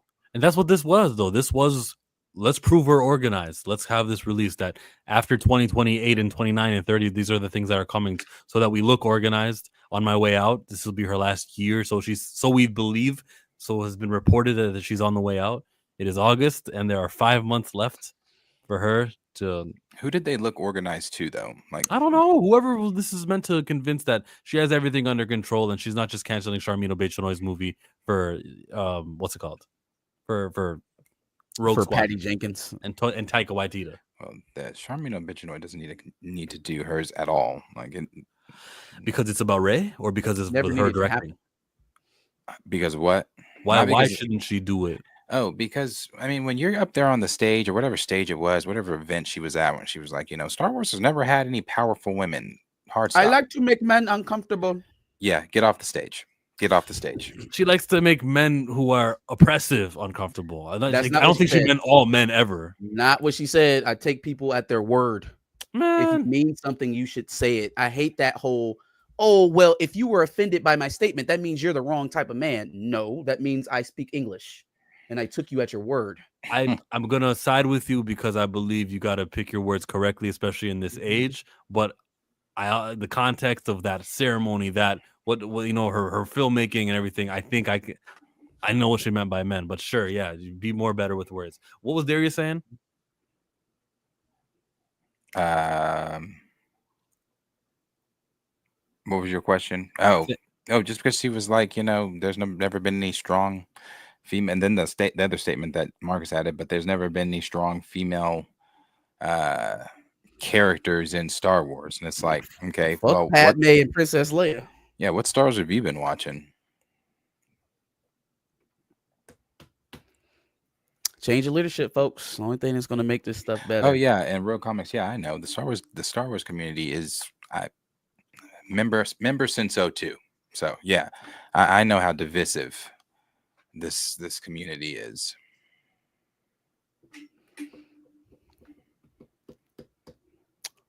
So if it's not 7 Rey movies, Do you think that they're just going to add her into the Starfighter and the Patty Jenkins movies if that's what we're doing? Do you think she'll just have appearances in those films, or are we getting full blown Rey movies if she has a chance to make them? I don't know, but whoever the new leader is, better not say we're doing the Rey movie. I actually better hear him say, I don't want to do Rey. I want to focus somewhere else. You say something like that, you don't even have to make an announcement of what you are doing. All you got to do is say, my vision of Star Wars is building off of what episode 6 ended with. I'll be like, yeah, hey, that doesn't sound half bad. And then talk about, oh, well, the sequel trilogies, we respect the great work from Kathleen Kennedy. But that's not I want to leave a mark of my own. And I'll be like, hey, that sounds like we're not going to be stuck to what the sequel trilogies put in the ground. Yeah. All you got to do is like say some slick stuff that is, that was Kathleen Kennedy. This is me, whoever the new guy is in charge. You could pull a James Gunn and be like, she was never the new star of Star Wars. Yeah. She was never hired, so we couldn't fire her. She was never hired, so we couldn't fire her. Yeah, no, I think they're gonna do them. I think she's gonna be here. I've always thought that. The movies? Oh yeah, maybe not all 7, but she's definitely getting. She's definitely getting a couple fingers. Okay. Oh yeah. All right. I think so. I just because I don't know, man. I don't know. It's not like they even have anything really outside of what's announced right now. Starfighter, Shadows. Mm-hmm. I mean, Mangold's the one doing Dawn, and he's the one that's supposedly He ain't doing shit. He about to go work with Timothée Chalamet. Yeah, I know. That's what I saw that report. That's the film they were gonna, or some heist film or whatever, with him and his brother, or him, something. I don't know. So, yeah. I don't know, man. It's not as. I'm just even thinking like, what? I'm not looking forward to Starfighter. I mean, I know the Dave Filoni film will happen. Yep. Yeah, that will happen. I'm just looking forward to right now Maul, Ahsoka, Dave's film. That's on out of their list that they've got. That's it right now. I'll go see Mando Grogu, of course. I'll be there day one. I'm gonna go see it, but I'm not counting down to May. What is that? 2026. I'm not counting down. I'm not counting down to that. So I'll be there. And then maybe once the trailer. I mean, I've seen the trailer. They should, the one from Celebration. I think that they have the plan and the infrastructure to take Rey into a whole nother decade with Kathleen Kennedy, I think is a little foolhardy. Now, will they make another Rey appearance? Will she be in another movie? Most likely, because I think with what's happening is that she's kind of stacking the deck, right? Like, oh yeah, Patty, come on back, but you're gonna have Rey in your movie. And Tycho, yeah, come on, you can make your movie, but put Rey in it.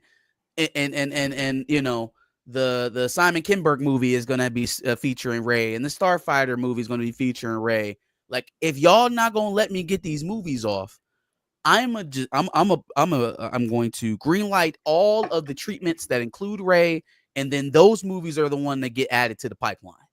And then even after I'm gone, come hell or come high water, you're gonna have to cancel the whole fucking slate if you want Rey gone. You want Rey out of here, you're gonna have to cancel everything. Ain't no transition. Start from zero. Which, who's gonna want to do that if you're the new head of Lucasfilm? She's trying to ensure that her reputation lasts. Does that mean we're going to get every one of these projects? I don't see how that could even be possible with this leadership. I don't even see how that's possible. Even if we all threw our hands up and said, fuck it, I give up, Lucasfilm, do whatever you want. She doesn't have the wherewithal to get all of those projects to the finish line. This comment reminds me of Tupac at Hit 'Em Up. Like, you get a seizure or a heart attack, don't you have sickle cell or something? I think Graves' disease is what it's called, right? What's it called? Who is Graves' that? disease? Rey or Kathleen? Daisy Ridley? Oh, really? Yeah, she was suffering from something that she revealed. Aggressively relaxing. Holy shit, guys. The full quote can be watched on YouTube. And it's about her movies highlighting violence against little girls, making men uncomfortable. But that's not what the quote said. The full quote was, I love making men uncomfortable. Men uncomfortable. That's what I heard. I'm talking about her talking about no strong women in Star Wars. My point with me even saying that was when you bring people on to Star Wars, I just need them to know just maybe an ounce something of the material, because when you come in saying there's never been any strong women in Star Wars, again, hard stop. You don't know what you're talking about. And I'll take the charge against men. I'll take the brunt of that and respond to it. If, like Darius said, you're not even well read enough in the franchise that you're entering to know that there are already strong women here, how am I to trust you giving me an education on misogyny or whatever it is you like to make men uncomfortable about in terms of violence against women? Like, why should I trust you with that lesson if you're not even doing the due diligence on the new product you're selling? You haven't even read, you haven't versed yourself in this universe. Why would I trust you to hold my hand and take me down a road of enlightenment?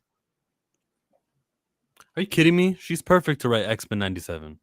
Oh, I'm sure. Yeah, Charmaine. Oh, beach. But as far as the Star Wars projects, that's the ones I'm looking forward to. Just Maul and Dave. Dave's 2 projects and Maul. Hey, Sean Levy is a qualified creator, so if he wants to do that, let's see what he does. Or Ryan Gosling and Starfighter. Shooting. Made you look.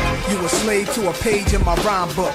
Getting big money. Playboy, your time's up. Time's up. Thank you, Michael Nemo. What a 5's that?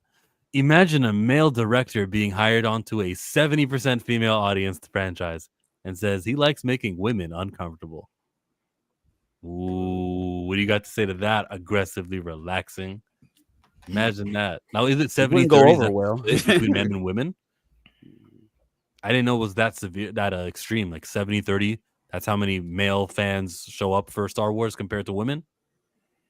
It's got to be somewhere close to that. Yeah.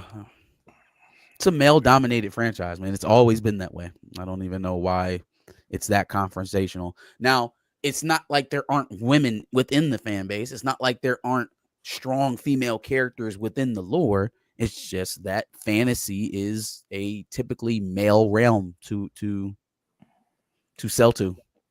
It just is what it is. I don't see a bunch of chicks playing D&D. Too easy. Aggressively relaxing says, if you read these books, comics, play these games, and watch the shows, you would know everything is building up a big bad for Rey to fight. Oh, well, yeah, that's what Definitely don't read the book, the comic books. Absolutely not. That's what all these things were building towards, bro. Clones and here comes all the fighting for Rey. Yeah, I don't think.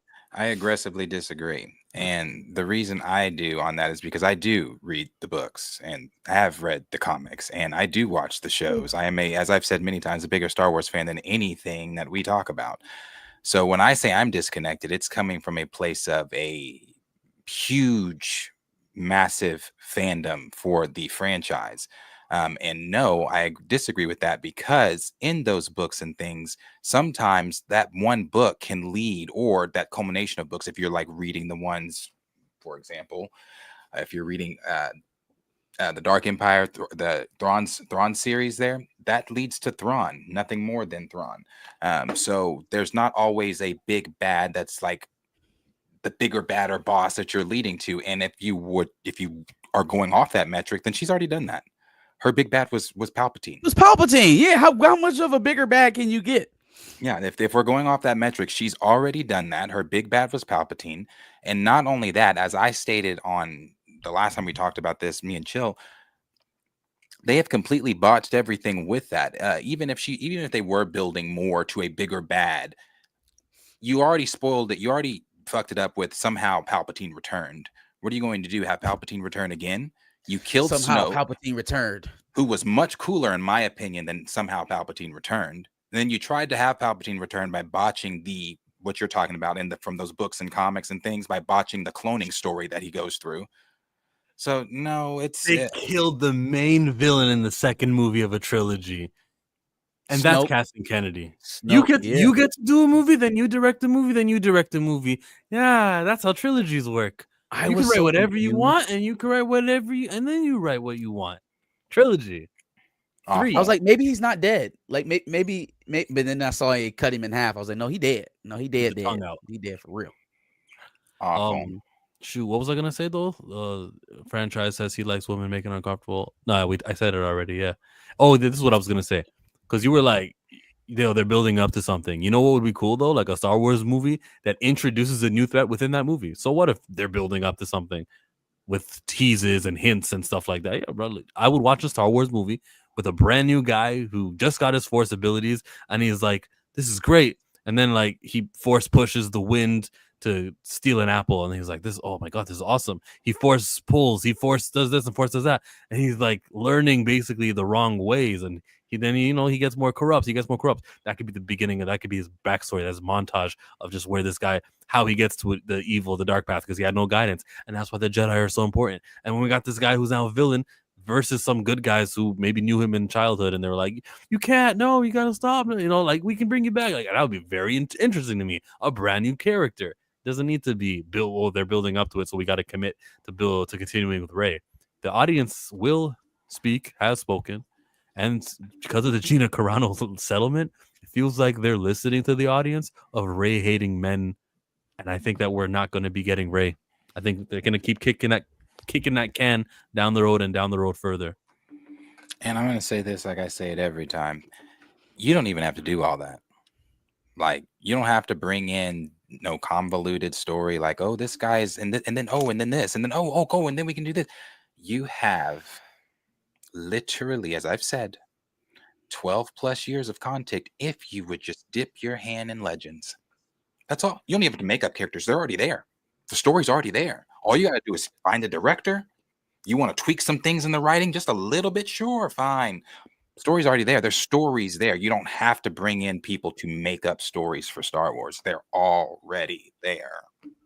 I think Bo DeMaio's explanation is probably the same over there at Lucasfilm. I think the people making the decisions hate that shit. I think they hate being beholden to someone else's story. That's why she banned Legends. Trying to bring in older writers to, bring projects along or to consult. They hate that shit, because when you do that, then they have to share the glory. Kathleen Kennedy, if she showed me anything, she's willing to eat failures in the face before she will ask for help to bring a project to, and then share in the accolades. If she was willing to do that, she would let Dave and Favreau work. She wouldn't be over their back so much as she would. She wouldn't shuffle directors as much as she does. She wouldn't bring on people to write treatments for Star Wars and then shuffle them aside like she never hired them. Let me have this one again. Oh, I wanted it. No, you can go. You can say what you can say what you want to say too. Ray's box office says different. Ray's line at Disney says different. And this and every other show on the internet covering every mention of Grandmaster Skywalker Return says different. And Grandmaster Skywalker, you need to exit the chat, brother. So let me start with the first. Ray's box office says different. It's not Ray's box office. And that's funny that you say that. It's the Star Wars box office. So something that we've been saying in the past couple of weeks when we've been talking about box office is that the Superman name alone carries that box office. That is incorrect, and we've seen that. What is correct with Star Wars is that name does carry a box office. And we saw that even with two, because I like The Force Awakens, I tolerated. It's fine. It was their first leap back in. We thought we were going somewhere really good. People tolerated 2 shitty films. Even after episode 8, people still went and made Rise of Skywalker $1 billion film, knowing full damn well what we were getting. So it's not Rey people were going to see.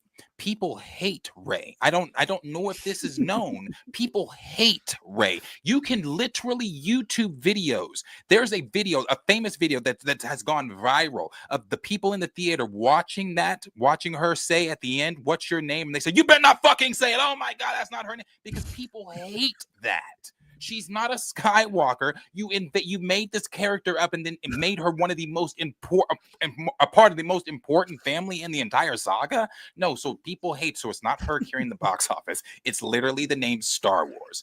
Next, Rey's line at Disney. I don't go to Disney. I haven't been at Disney. I wouldn't even again say that that's Rey. That is the literal fact that me, a human being, can step on a place that I've watched on TV called Batuu. If I can step on any type of, I'm not even a sequels fan and I want to go to Batuu. Why? Because it's Star Wars. It's Star Wars in real life. No one's lining up for Rey. But again, I haven't been to Disneyland. And then the last thing you said there, Grandmaster Skywalker's return. Again, don't know if you knew this, brother. They killed him. There's no return. He's dead. There's no return for Grandmaster Skywalker. I think he was meaning. You're talking about Rey is the new Jedi Grandmaster Skywalker. She's Grandmaster Skywalker. Into that.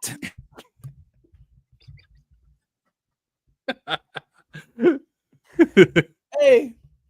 Yeah, right. It feels like a psyop. It feels like a psyop. We got people in the chat saying they like Rey. That is not an accident. He is not. We can't air the words that you just said to the microphones. The box office is. Wait, are you muted on purpose, Darius? Yeah. Okay. The Rey's box office, not her box office. When Star Wars grosses $2 billion coming out of it, then Episode 8 makes 1.3. Then Episode 9 makes only just barely got through $1 billion. You have to say that the quality or there's something happening in these Star Wars movies to make less more people interested. He's hit us back with this one. Yikes. With a library card in the app Libby, you can catch up on your Galaxy Faraway reading for free, helping you have a clue about what you're talking about. Start with the Thrawn trilogy. Brother, I have the Thrawn trilogy. What does that have to do with Rey? Is Rey in the Thrawn trilogy and I didn't know about it? I don't know why we're jumping. Pull that comment back up for me because we're jumping. Yikes. With a library card and the app Libby, you can catch up on your Galaxy Far Away reading for free, helping you have a clue about what you're talking about. Are you I don't know what that is in reference to because the Thrawn trilogy has absolutely zilch to do with Rey. Again, Thrawn ascendancy sitting over there on the shelf.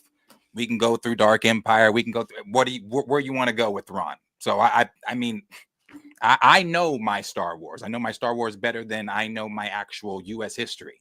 So you want to quiz me on Thrawn? You want to start with Thrawn? Let's go there. But you came in with Rey. I don't know why we jumped to Thrawn.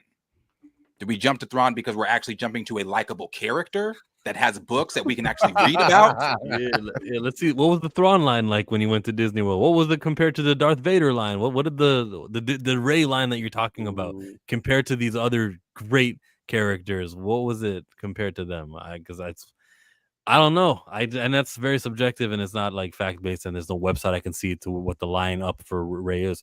In Naboo culture, you get to choose. Okay, now I don't even know why we're even, so now we can move on because now we're going somewhere completely different. It started with Rey is the Grandmaster Skywalker. Now we're talking about choosing our names in Naboo. So peace out. I'm good on that one. I'm point proven.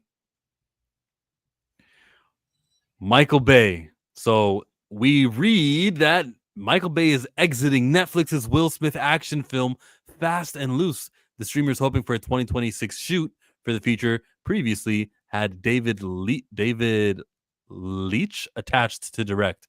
Will Smith was going to star in this Netflix movie, and Michael Bay was going to, the guy who did Bad Boys 2 with Will Smith. He even cameoed in the third Bad Boys movie. Fast and Loose focuses on a crime boss who loses his memory, an attack, and gradually learns he was leading a double life as a CIA agent. So, how do we feel about that story? Let's just start there. I don't like that he's leaving a Will Smith project, but I do like that he's doing Transformers again. That is what I do like out of this. Literally the worst thing you could possibly say because I was Nope. trying to say It's something. a dirty segue. It's a dirty segue. Just take All it. right, well, Ride with it. I know what you mean. Like, I get why you would go there right now, but I don't have the article open. So that's what I meant by like, damn, the worst thing you could have said. Sounds like somebody was unprepared. I like that too. I like that he's coming back to Transformers. I know a lot of people are like, "Oh no, Michael Bay coming back." I like the first few Transformers. I think they're good. I think they're better than what they just recently gave. And I don't like the Wahlberg ones though. Those ones, oof, yeesh. Actually, that one with the little butler droid. The is that the one with the losing me, dog? Oh shit. The first Wahlberg one, I think. That one wasn't bad. But I like Michael Bay coming back to Transformers. Now, him parting with Will Smith on a Netflix series, is it because he slapped Chris? No, I think it's because he's doing Transformers. Oh, well, then I'm fine with that. Will's got other movies or other things he's gonna do.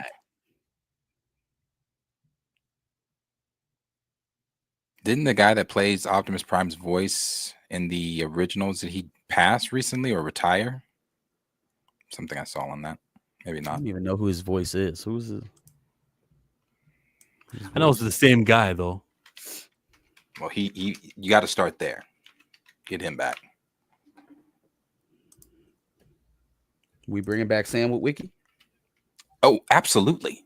Let's bring back Sam Witwicky. Absolutely. There are so many little theories on like in the Transformer spaces online about like, you know how we are constantly talking about the rumors for the movies. There's like this long going rumor for a Transformer movie with a plot and everything with Shia LaBeouf, but I don't think it's real, but it's dope, the little plot. They kind of need the full circle moment if they're going to bring back Michael Bay. It kind of only makes sense to bring back Shia, right? Like I feel like you said, you tried it with Mark Wahlberg, that went the way it went. We did the latest one with Anthony Ramos. Transformers 1 did okay, but that was an animated flick. I think it's time. Those Shia's ones are just that, man. You can go back and watch that 07 one. But no one wants to work with him. He's insane. Didn't he? He was working in He did, what movie was that? The Francis Ford Coppola movie that came out 2 years ago. 2 years ago. Was it 2 years ago? I think if we're talking about the same movie. With who was in that damn movie? It was like Metropolis or some shit like that. Oh, Megalopolis. There you go. Megalopolis. Okay, no, I was talking about, was it The Broker or something? Huh? I'm looking for it. I thought it was The Broker or something like that. A more accurate statement has never been made in the chat. Would have been a perfect Moon Knight. But by then he was tripping at that moment. I don't think they could have casted him when they casted Oscar Isaac. Unfortunate timing. I thought he just did a movie in like. I'm sure he did movies, but were they like studio movies? Do they trust him No, now? this one was I thought it was I'm trying to find it, but I don't see it on his. Maybe that's just on this. I should go to his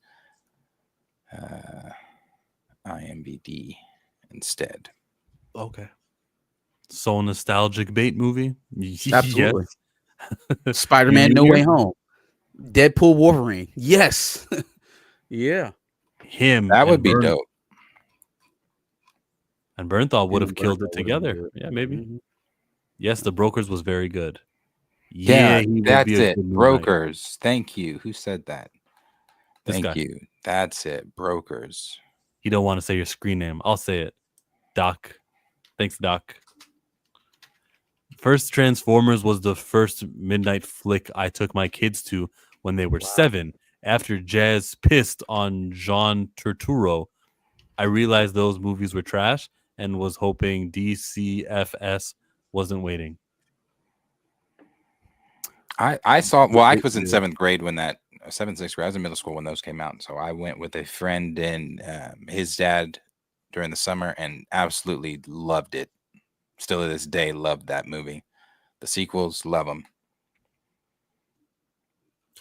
DCFS was waiting to nab me for child. Okay, so I guess that's like a DCFS is like the Department of Child and Family Services.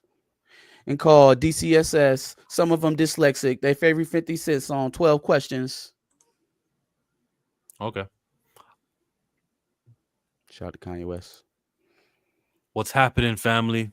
Thought I miss y'all tonight. Nope, you're here. Dwayne Shia Coleman, did- what's up with that Billy dog? You owe me $1. Shia did Salvable, which is a 6.3 rating. Salvable? Is that a movie? All right. Mm-hmm. It's on his list here. It was another movie where he was like playing like a Mexican cartel member. He like completely changed his appearance. Got some fake tattoos. I like Shia LaBeouf. He's a very good method actor. The Transformers direction is going to a G.I. Joe direction too. We got to think about that. Do we like it? And do we want Michael Bay behind it? What do you mean a G.I. Joe direction? The ending of the last movie, G.I. Joe is going to be attached to it because Hasbro owns both. Oh yeah. That was the thing, wasn't it? What was the last G.I. Joe movie? Was it Snake Eyes? Maybe.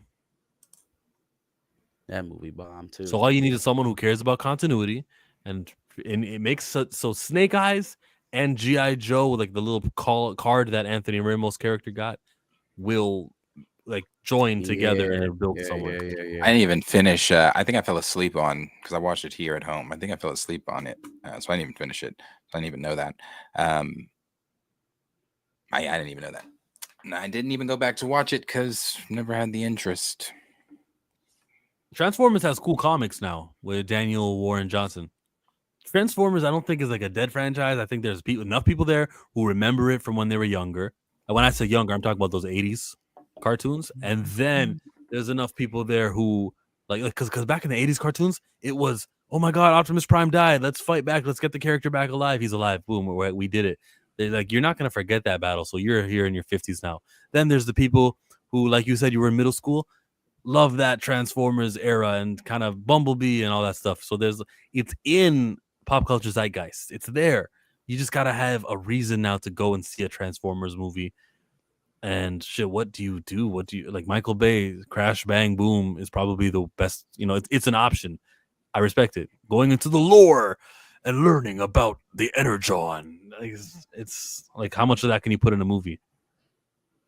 Autobots, let's ride. Yeah. Transformers. I like Michael Bay, so I'm on board. They ought to build to I think his name Unicron. Is that the big planet like a thing? They got to build to that. Whew. They have a action figure of that. I bet it's just as big as the Galactus popcorn bucket thing. It's pretty. It is. So if you're into Transformers figures, there you go. So like that's where they got to build to, and Michael Bay might be the guy. I thought that was that not hinted at in the movie? Hint. So that's a hint. Next movie's got to have a build, and then the final movie is the 2.5-hour spectacle. Yeah. Daniel Warren Johnson is leaving. Robert Kirkman is taking over. Those are some good shoes, though. I think Robert Kirkman doing a Transformer comic. Yeah. That's great.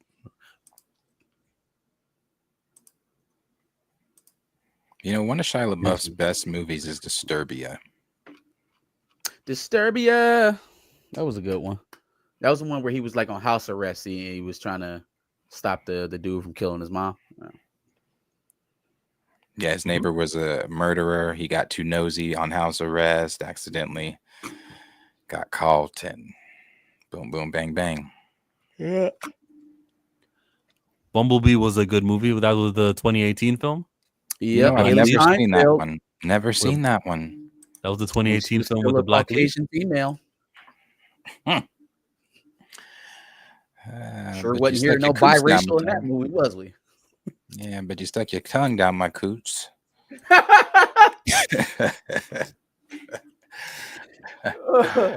That shit's funny. I saw that clip saved on my phone. I thought you changed your mind. Yeah. She said, yeah, I heard you. Until you stuck your tongue so far down my coos, I thought you might have changed your mind. That shit's funny. Funny. Yeah, that's when she was a white woman. But I've never seen that movie. Hey, girl, hold on now. Too loud. Chill out. I have never seen her Bumblebee movie. Doesn't it connect, or isn't it supposed to be in the same universe as Barely. this new one? Yeah. Bring it back. Yeah. Michael Bay. Caliber, appreciate you. Peter Cullen is the voice of Optimus Prime. That's right. Yes, that sounds right. Thank you. That's right. So Michael Bay, Transformers. Yeah, he might revive it. Everyone seems to be happy with this one. That's one more movie to be excited for next year. It feels like the movies are coming back. You know, it's kind of like Jurassic is back, and Fantastic Four and Thunderbolts. People say it was good, so I'll give you that. People are happy now with some of these major franchises. Star Wars will have a movie a year, and James Gunn, he gave us a good one. And now I hope that the Super Family can give us what we want. The Super Family. I don't want him writing that, but it is what it is. That's where we're going with the sequel. Is straight to Super Family. It seems fast, man. That seems pretty fast. And he's writing, especially because we didn't get a Superman that was like matured, I guess, like kind of in the swing of being Superman. It still kind of felt very early for him. So, I mean, leapfrogging into the sequel and being a family, feels like we're jumping a little too far.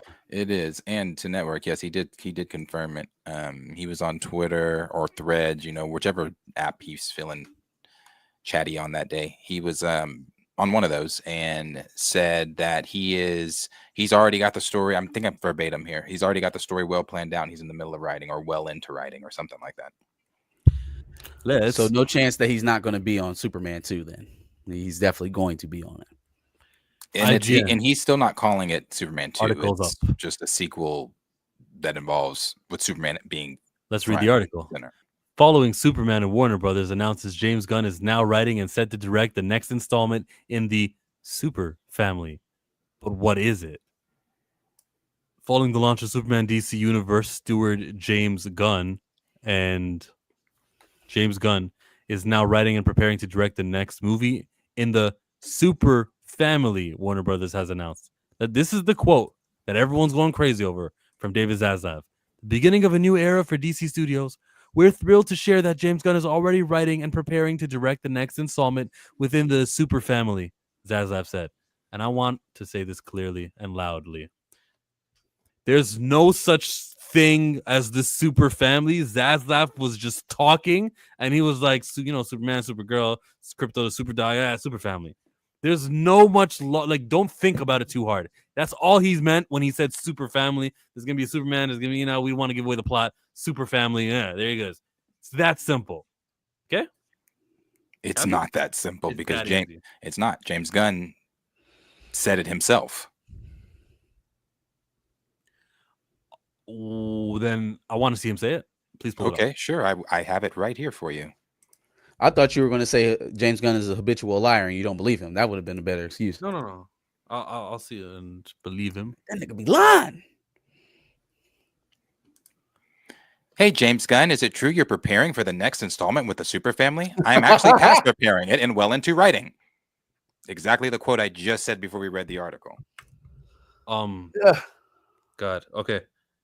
James Gunn didn't say the word Super Family or call it that. Someone else did. He didn't have to. He's responding to the direct question.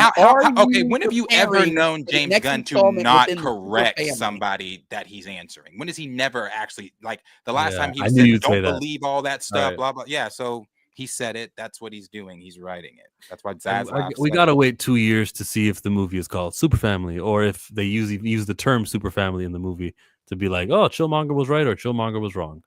He said you already lost this one, Chill. If he is writing a super family, what is it? What is that to you? Is that a good decision? Is it too early? Let's deal with it in hypotheticals then. What do we mean by super family? Do we mean that a movie where both him and Kara L will be in the movie? That's cool. Kara L and another installment. So like they're literally building out a conglomerate here. They're just it's a third one. Yeah, that's what it's. Are you working on another installment to the super family? Said L Monger. I love the chat. This could also be years after this first Superman film. So where more metahumans have come forward or whatever. You could get Steel in this or Connell. Okay. Actually, there was a Superman family and the Super Team family comic books back in the day. I was aware of that just because I heard Robert Meyer Burnett say it on Campio. But back to the Super Family quote that you pulled up on the side. He doesn't actually use the quote. That's the story, and I'm sticking to it.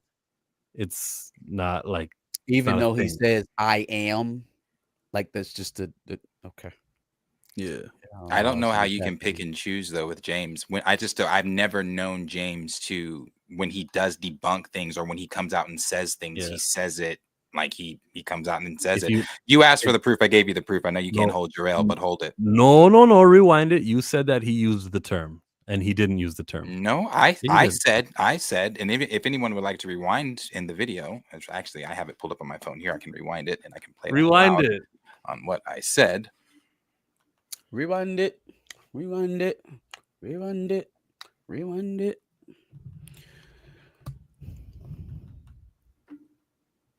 Well, while you're doing that, I'll talk about what that addition could be. All right, so we already got Kara. We got annoying ass Crypto. You got it up? I muted. Yeah. Look. Whoops. Let's hear it. Let's watch. Oh yeah, it's not that simple because James. It's not. Oh, I have it right here. He said it himself. You would need to go back some more. I have it right here if you just want to listen. To confirm it, he was on Twitter or Threads, whichever app he's feeling chatty on that day. He was on one of those and said that he's already got the story. I'm thinking verbatim here. He's already got the story well planned down. He's in the middle of writing or well interacting or something like that.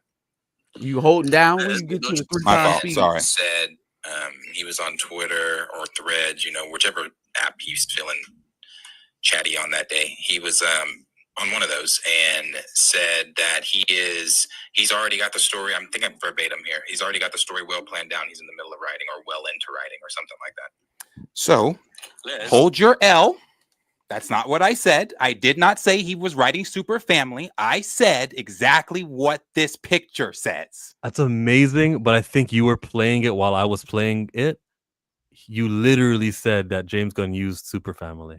What are you talking about? I just played it. Say that. I know, but that was like one of those selective things where you. No, you're being selective with your L's. Okay, here. Hold it. Here's the. Hold it and move on. He's going to talk over it so that it never gets to play it. Play it. Play it. I play it. If you want to play it, play it. Super Family. Yeah, there he goes. It's that simple. Okay. It's not that simple because it's not. James Gunn said it himself. When did I say Super Family? What else is it? No. Hold on. Moderator. You were being a stickler saying that he wasn't confirming it because he didn't use the verbiage. Then you said to Darius that you said that he used the verbiage. Darius then played his thank you clip. Thank you. Yeah. He played his clip where he didn't say that. He just said that he retweeted it. My solo was all about super family and how that doesn't means matter. nothing. Yes, it does matter because that's what it was. Anything you say now, it really doesn't matter because you just went through this whole entire thing where I just proved you wrong No, again you didn't in prove front me of wrong. everyone. You didn't prove me wrong in Yes, front of I everyone. did. I did. You I- said that. I- You said I he's stopped not writing for everything Super to Family. say- I showed you. James Gunn said I am actually preparing and well into writing. That's what he said. That's what he said. The man But you're pretending retweeted like and the said, it. yes. Oh, hey, this is a. You Darius right. Bill. My bad. When I stop for 30 seconds to, hey, everyone, stop overreacting to David Zaslav. He doesn't know Jack. He just calls it super family. And then you said, but no, but James Gunn did say it. It can only mean super family. I will not accept anything from you that you spin from it. Even on that, when you said that, hold on, because you want to keep going. Even when you said that, hold on. To share that there's no such thing as the super family. Zaslav was just talking, and he was like, Superman, Supergirl, Crypto, Super Dog, super family. There's no much don't think about it too hard. That's all he's meant when he said super family. There's gonna be a Superman. There's gonna be, we want to give away the plot. Super family. Yeah, there he goes. It's that simple. Okay. Keep playing. It's not that simple. I said it's not that simple. Not. James Gunn said it himself. Oh, then I want to see him say it. Please. Okay, so that's when we go into pulling it up. I said from your rant of saying it's not that simple, it's not that simple. And then I said James Gunn said it himself. When I said it, I'm not talking about Super Family. You were talking about Super. I said what he said. I'm writing it. Oh, that's what you meant by it. Got it. All right. Now we had different it's. That's cool. No. You were saying, Marcus? Oh no, I'm not involved. I'm just yeah. Marcus. He knows. Just watching. he knows. It's and I know that you don't want to hold that, but that's what it is. He's writing it. Said, put the L on your face. Put the L on your face. It's there. Reverse. Hey guys, who cares? Hey, look, I hope you guys all enjoy that. Super Family is coming out, and let's keep reading that article from David Zaslav and from my boy from James Gunn. We're thrilled to share that James Gunn is writing Super Family, but what is the mystery Superman follow-up? Gunn has spoken in the past about his next writer and director project for DC Studios, which sounds like it's sort of a Superman sequel, but isn't really. Speaking to Entertainment Weekly, Gunn confirmed he has already begun working on Superman's next DCU appearance, although he wouldn't go so far as to call it a sequel. What I'm working on is in some way, I mean, yes, was his response to Superman getting a follow-up movie. But is it a straight-up Superman sequel? I would not say necessarily. Here's what we know so far. DC Studios has Supergirl and Clayface coming out, and the next Wonder Woman, which doesn't have a release window, the Batman 2 from Matt Reeves, self-contained Batman epic, will begin shooting next spring with the release date set for 2027. Gunn has also talked about a Sergeant Rocket adaptation and a Justice League team-up starring Superman, Batman, and Wonder Woman. In February, Gunn and co-DC Studios CEO Peter Safran confirmed the Brave and the Bold will introduce a new Batman into the DCU, ruling out current Batman actor Robert Pattinson in the process. In TV, the Batman epic crime saga looks all that. Another quote. In a precise and measured way, the DC franchise will increasingly overlay across the studio's broader efforts from film and TV to consumer products, games, experiences, and social, Warner Brothers said. I wonder who that was. Superman is now a global box office of 551 after a weekend 4. Domestically, it added another 13 million last weekend, marking a stronghold of 45% to hit $316 million. Gunn has offered his thoughts on why Superman is doing better business in North American theaters than internationally. And you got to click on that to find out what that reason is. I'm not going to click on that to find out what reason it is, though. To me, it's like a vote of confidence to be hearing about it. Now, it took 4 weeks. Usually, maybe like the next week over or something like that is when you would hear these things. But it took 4 weeks. They're happy with the Superman performance. They're happy with its reception. And even though it's not what I wanted, which is that big $800, $900, $1 billion movie, they're pleased enough to continue forward with James Gunn. Supergirl better not flop though. Like he's not in the clear. He has to build that equity that I can make a mistake, I can drop the ball here and there. He's got to have to build that up. Good luck with Clayface, but Supergirl is probably going to be the one they judge them off of.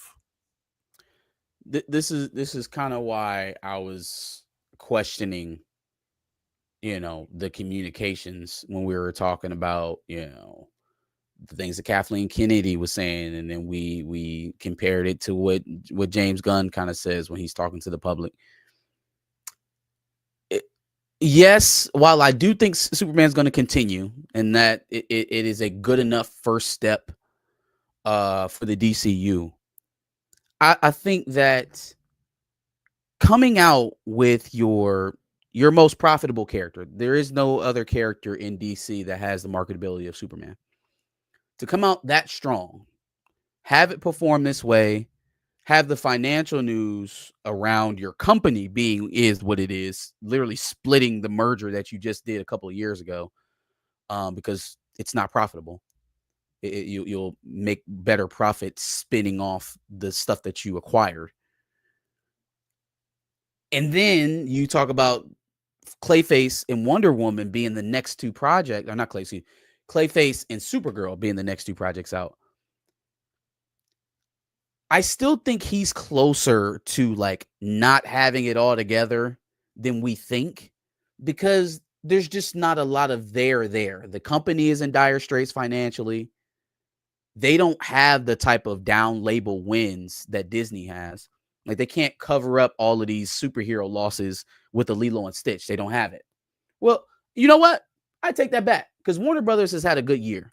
They had Sinners, they had Minecraft, they had Superman. So they've had a decent year. I still don't think that's not the only one that they have that were good. They got a very good year if you add Final Destination. I don't know how much Final Destination made. Not as much as Superman. Yeah.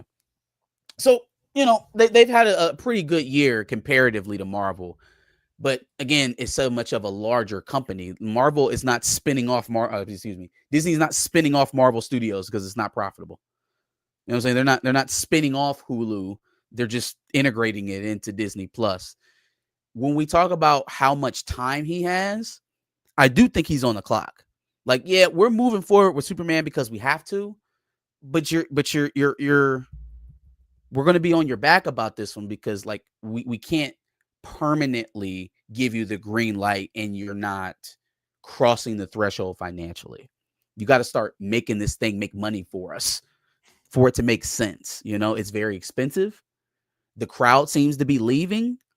And even when we gave you the best character that we got, it still didn't burn down the door. So there's still a lot of questions around this that I have. And for me, a positive sign would have been bringing on somebody else to do Superman 2. To hear that he's already writing the script. I think their best character is going to be the Batman. I think that's going to be determined with because Superman is great. But obviously, I mean, when it comes to who fans love more, I think even more so well known is it not Batman. So once they do Brave and the Bold, we'll see. Where are fans going to be with Brave and the Bold? Is Brave and the Bold a $500 million film? I don't see how it could be too far off from Superman, even if it's a better quality film. You're just talking about sheer size of the IP. If you had an enjoyable film, which I think he did in Superman, that name recognition should drive the rest of the box office, and it's not, at least not to the levels that they wanted. So now you run that back with Batman, who's as popular, maybe a step back or so, but I just don't know how we can walk into that with the expectations that it's going to be outperforming Superman, especially if it's a newer iteration. Batman 2, okay, yeah, we can expect something from that. What the newer one?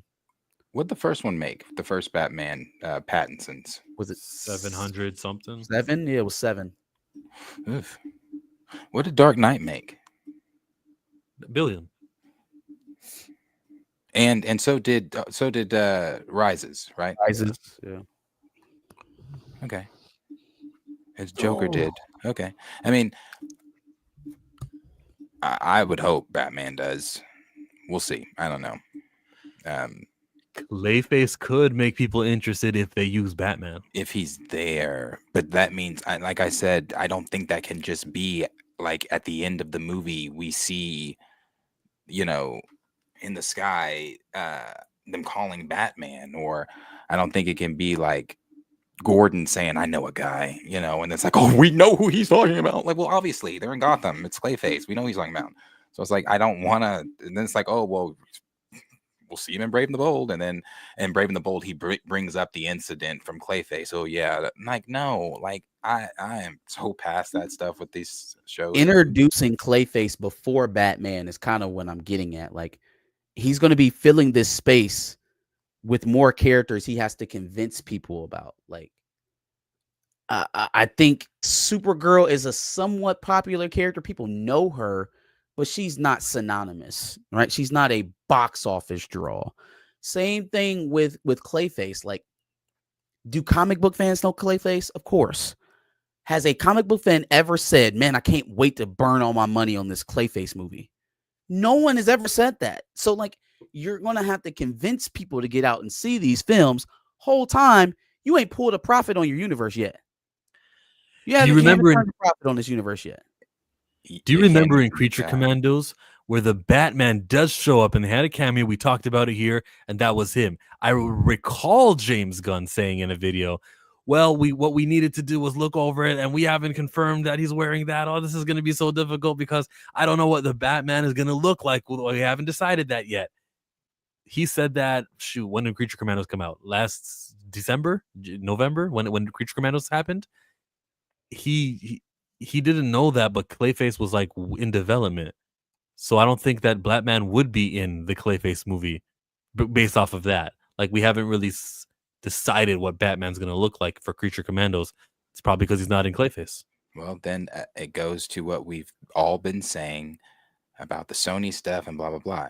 James is so quick to criticize, throw these subtle jabs at Marvel without actually saying Marvel's name. In some of the quotes, he does say Marvel's name. But obviously you have not learned. And I'm not just talking about from Marvel, obviously from Sony as well. We have all watched the failed Sony universe. This stuff without the main character, it just doesn't work. And now I've been told by several different people that because this is a horror film, because this is coming out around October, because people really love horror, that this and this is rated R, and if it really is that horror element to it, don't underestimate horror fans, and that it could really pop off. I don't see that happening when you are. It's a Batman thing, bro. He only exists because of Batman, so you can get away with that with the Joker. You got away with it once. I don't know that you can again start doing these DC side villains, and then it's like, hey, he's doing all this shit, but the greatest detective in the world has not shown up yet. Like and again, these little nods toward the end of the episodes, it just doesn't work. It doesn't work. No, I think Matt Reeves can. I think Matt Reeves absolutely can make you care about Batman villains without Batman being there. He's already proven that he can.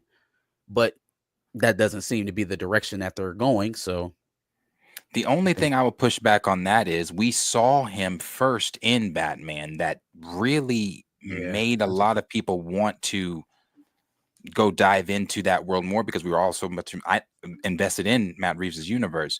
I think, again, you do a Clayface movie before.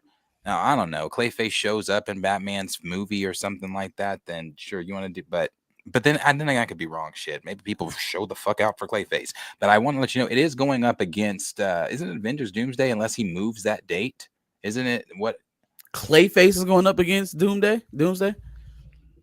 Man, unless out earned Doomsday.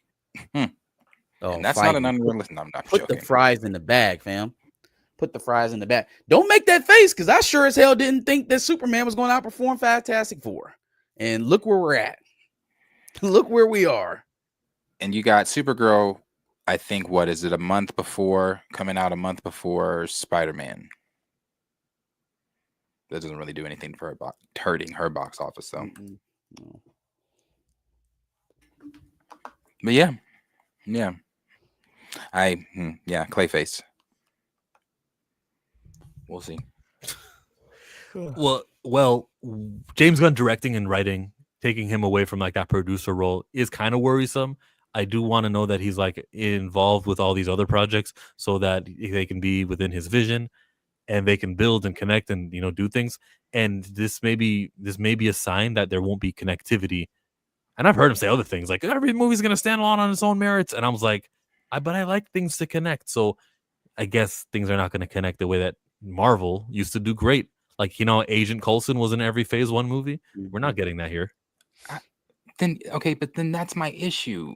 What do you mean? Not you. What does he mean? You literally just told us we have to watch Peacemaker season 2 to understand what the big event that DC is even building toward is. It's a good hook. He's a good hook. That's crazy. That's crazy. Because I'm like, what are you talking about? Like I know the comment he said when everything's gonna stand on its own merits and blah blah blah blah blah. I don't know if he's just more so meaning like it's every film's gonna have its own tone, but everything, because there's no way you can tell me to watch Peacemaker season 2 to understand what the DCU is building toward without everything connecting. Everything has to connect for me to know what DC is building toward outside of Peacemaker. Casual fan jumps in, our favorite, says Supergirl is a month away from Spider-Man. Hey, a month away is a big difference from that 2 weeks that Fantastic Four and Superman had at it. That was, we can say now that was wrong, and it hurt both movies. Can we say that? We can all agree there on that box office math. Definitely would like to see them a little bit more spread out, but they both were very confident. Superman was already there, I think, and then Fantastic Four moved, or was it the other way around? Nobody ever moved. No, I'm saying somebody occupied, like they gave the release date first, and then the other studio followed. I just don't know who it was. It was in January 2023 when he announced Gods and Monsters. He said July 11, Superman. So it was up to Marvel to be, but respectfully, Marvel does always use that final weekend of July for lots of movies historically. So they can say like, that's our spot, Yeah.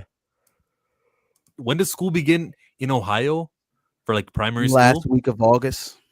The last week of August. And I heard someone say that they want the movie to come out before the kids are in school. And I know nothing about the business of making movies. Wouldn't you want the kids in school while they're talking to talk about what movie they just saw? So like, I can't wait. They have a better opportunity to see it in the summer when they're not in school. They have more days to actually see more hours in the day. Mm-hmm. Yep. Yeah. But the word of mouth factor also, like the lunch recess, you're wearing the Superman shirt? Okay, the movie's coming out. I think that helps, but there's a reason why others merchandising. So that's the kind of build, right? You have your blockbuster movie in the summertime, and then when it's time to go back to school shopping for the lunch boxes, for the thermoses, for the pencils, the folders, the clothes, the shoes, you release all your merch because kids are going back to school. They need new clothes, they need new supplies, they need new book bags, they need all this other stuff.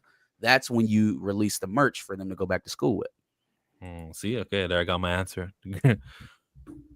In Canada, or at least in my province, the first Monday of September is like Labor Day, and then we got school. It's always like that. So we got a whole month. They send us back right before Labor Day, and then like one of their and then they're out there. It's a holiday.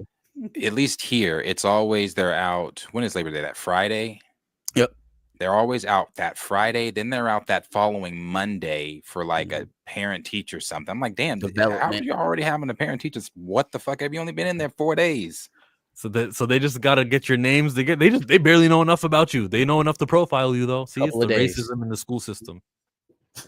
I was in Walmart today, and I was like, I feel like these kids just got out of school. Like I feel like my little nephew has just got out, but they're going like they got those aisles filled, backpacks all out, the little stands with your school on it so you can know what school supplies to grab. I'm like, that's crazy. It's already going back. They already got the signs up for the state fair. I'm like, damn, is it fair season already? Yeah, our state fair just went by. We just had our state fair.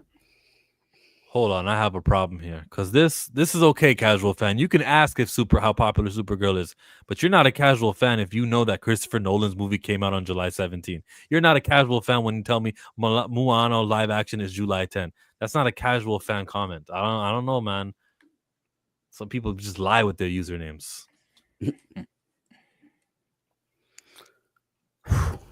Okay, that's the stream, everyone. Thank you for coming to another Pantheon edition. Hit up with the super family. We talked some wrestling and all the streaming services and some of the new things. Star Wars is dropping some old stuff for some older stuff because don't worry, those things were never not going to happen. And then when Kathleen Kennedy loses her job, it'll be the job of the new president to be like, I want a new direction. And she'll be like, oh, but if it were up to me, these things would have came to fruition.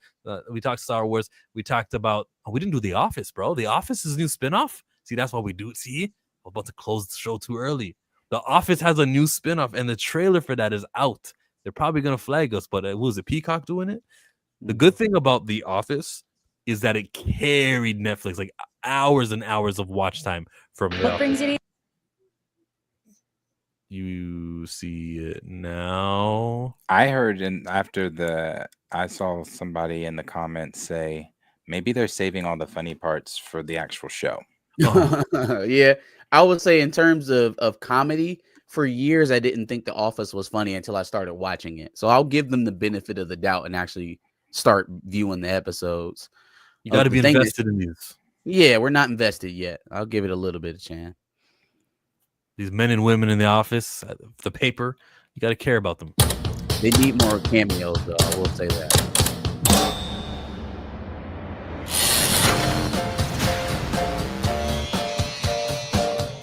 Innovate sells products made out of paper, toilet tissue, toilet seat protectors, and local newspapers. And that is in order of quality. Here is one of my articles I'm particularly proud of.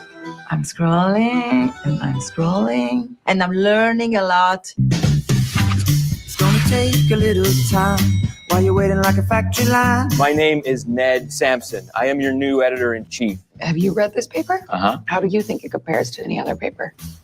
It sucks. But we are going to make it better. I hope it's not too disruptive to have me come in and sort of shake everything up. Oh, no, don't be so self-defecating. Welcome, volunteers, to your first staff meeting as reporters for the Toledo Truth Teller. How many of you have actually written for a paper before?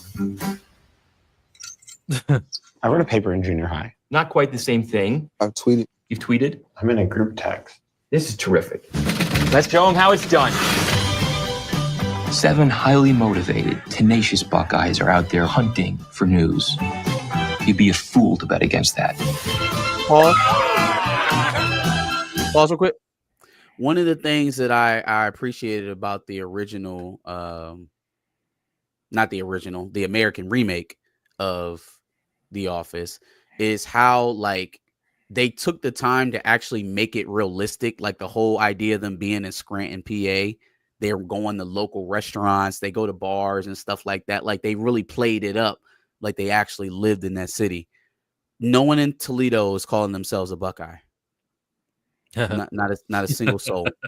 It's almost 3 hours away. It's closer to Michigan than it is Columbus. No one's calling themselves a Buckeye in Toledo. That dude in Last Jedi, that was General Hux. Yeah. Mm-hmm. Most people recognize him for his Harry Potter roles. Not again. I'm not agreeing to any of this. Oscar. I will make this unusable. Use that.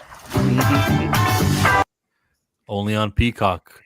And I feel sad for Peacock, man. They missed out because if they didn't put it on Netflix and The Office was the place to watch, Peacock was the place to watch The Office, that actually could have carried their streaming service like no other. But many people have already done The Office rewatch or The Office not rewatch, but when you discover it on streaming already because it was on Netflix for years and years before Peacock.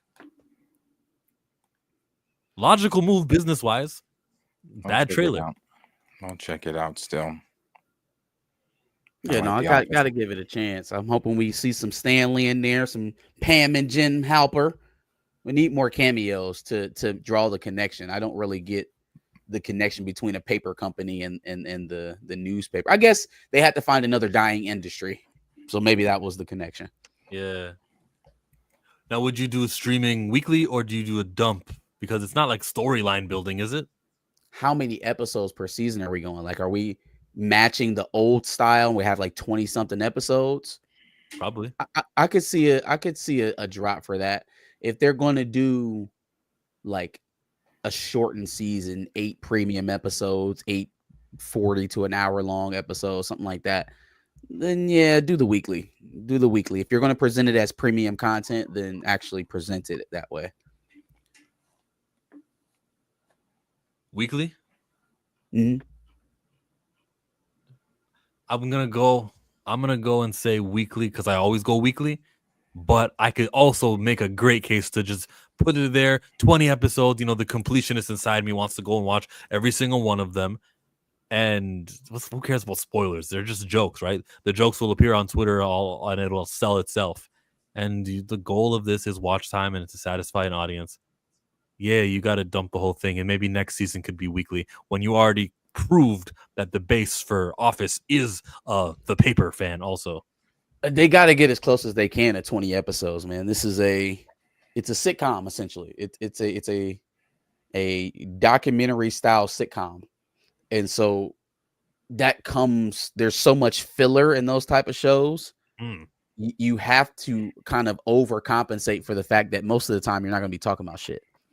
And so at some point we got to get back to the actual main storyline of the show. So I swear Jim was moving on to a new job for like half a season. He was starting his new job in Philadelphia for like half a season. And then he found his way into 838. Mm-hmm. Yeah. Before we do get out, I did go see, for anybody interested, I did go see Weapons. Very good movie. Don't tell me nothing. Just give me a 1 through 10. Very good movie. Very, very good. 1 through 10. I give it. I'll give it an 8. I was, again, horror. We got to stop using that word. Very, very suspenseful, very thrillering, but not thrilling, but not. I wouldn't say horror. Now that really depends on your tolerance of what's you'd consider scary and not. But very good movie, very good movie. I liked it a lot. Julia Gardner, she is. I saw her. She having a year, ain't she? Yeah, she's having a really good year. She is. She's doing the thing, and it literally is an ensemble of Marvel in there outside of Thanos, Wong, and Surfer. I was about to say I saw Wong for sure. Yeah, that opening though, which everybody knows, just the little girl talking last night at 2:17 a.m. It's her voices. Having her do that, it's perfect. That's like little kid shit with creepy shit. It works. It works. It works. Oh, you would love Sting. You would love Sting from WCW. Oh. He's like, Woman Crush Wednesday. What is he talking about? Yeah, Weapons was really good. I know what Woman Crush Wednesday is, like the trend. Yeah, but I was talking about World Championship Wrestling. Oh yeah, I have no clue. Yeah. But Weapons is great. Go see it, guys. Go check that movie out. You will never predict how this movie ends. No. Trust me. No. Wow. No. Now that's the type of shit I like to hear about a movie. Like, you will not be able to predict it. That is a draw. That'll make me go out and see a movie the next day for sure. Stamina, I think so. I mean, I well, again, I don't know what everybody's tolerance for scary is, but I think so. It's more so leans on. Let me ask you this: did you like any of the American Horror Stories that Ryan Murphy does? Because think American Horror Story season 3 with the witches and mystery. You're asking Stamina? Yeah. Yeah. If you can handle Johnny it. said the ending was different. I like that. Ooh, we got a vote of confidence for the ending. So, you know what else had like an interesting ending? That one, Sorry to Bother You, with the horses and stuff. But I didn't like that. So, depends. Coven was the best season of AAHS. Oh God, that hands down. Haven't been back since. I literally thought to. it was going to end after Coven. I thought it was all over after Coven. It felt like it probably should have ended. It should have been, because Coven. I know people like Hotel and stuff like that, but I stopped after. I tried some of the others, but Coven is just that shit. Especially when they lost. Main chick. Oh God, I'm blanking on her name. She played the Supreme. Sarah Paulson? No, Sarah Paulson was still there for a while. The first Supreme, the blonde hair chick. I don't know her name. I don't know why I'm blanking on her name. But Zoe? when they no, who played Supreme? Who played the Supreme? I don't know why I'm blanking on her name. Somebody's gonna beat me to it. And as soon as I see it, I'm gonna be like, "Damn, that's exactly right." There we go. Let me see. Cordella? Jessica Lange. God damn it! Thank you, Lawrence. Jessica Lange. Once Jessica Lange left, hang it up, wrap it up. Once she was done, I mean, she was even in that. She was in that clown season, wasn't she? I think that was her last season. That circus season. I think that was it for her. Stammen says that blood and gore he can do, beasts and entities, etc. Not so much. I've watched almost no horror film as an adult. I'm sorry. Oh, okay, yeah. Well, so does he see it? You send him to see the weapons, or you say sit at home? Well, I don't know if I can really answer that without spoiling or anything like that. I would say, it might. You might. Out of wheelhouse. Romance. Yeah, they could find somebody else, but they tried, did they not? They tried to do it with Sarah Paulson. But this season, because with Coven, you had Jessica Lange opposite Angela Bassett, and they were going, so you had Angela Bassett being the queen, Marie Laveau of the Voodoo Queen, and then you had Jessica Lange being queen of the White Witches going at each other, and then that was hands down the best fucking season. Angela Bassett in that season too. Her acting, she's something else. Stamina, nut up and go see the movie. Put your feet on the ground, hold the seat, and just watch. You got it. Go check it out. Yeah, check out Weapons. It's great. It's great. It really is good. Good movie. Run like the kids. After you see it, run out of the theater like that. Anything else? That's it. Weapons. Check it out. Oh, that Predator trailer showed before. I don't know when they're dropping that officially. They haven't dropped that officially, have they? No. Have they dropped that officially? I would assume so. It's in theaters. The Predator Borderlands. Oh, yeah, that's gonna be great. It's gonna be good. November. Yeah. It's gonna be really good. Really good. They added something in there I really didn't like. There's like some comedic shit with the little android girl that I don't care for. They could have just kept Predator it. Badlands movie? Yeah. What's her name? Comedy. Yeah, there's comedy. There's comedy all throughout the trailer. But yeah. We got a super chat. Fly as an eagle, fresh out of Philly. Yeah, I still rep the city. Mirrors on the wall, worth $500 million. You still rep the city, but Michael Bay doesn't rep you, Will. Best show on Peacock was We Are Lady Parts. I heard of that. He's not joking. People love this show. We Are Lady Parts. Have you? No? No. I was watching Love Island on Peacock. What did I watch on Peacock? I was watching Love Island. Day of the Dragon. Or not Day of the Dragon. Day of the Jackal is what I watched on Peacock. Oh, okay. Sick. Well, Peacock, girl, they're losing wrestling, but they'll have a lot of other things to air. All the Jurassic Parks are on Peacock. That's where you go to watch all the J Parks. Yeah, they got the Universal license. Viacom. That's what they're called, right? Nah, that's CBS and all of them. Universal is NBC, or thank you. Other way. Yeah, which was bigger, NBC or Universal? I think it's NBC.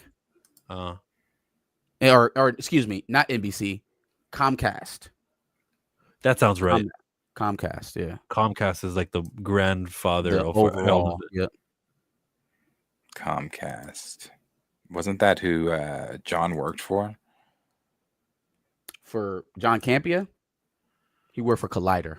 Is Campia that, like, we could just call him John and we know who we were talking about? Is he like there? I'd say so in this space. Didn't have any other Johns at the top of my head. Yeah, in this space, John. John Cena, John. I don't. Yeah. No, I wasn't gonna. Not with Darius. Not with Darius. Yeah. Well, when he says Josh, I know he's not talking about back of the bus Josh. I know that. Salute to John. Yeah, I do just say John. Congratulations on making it for the first name basis here on YouTube. John used to work over there.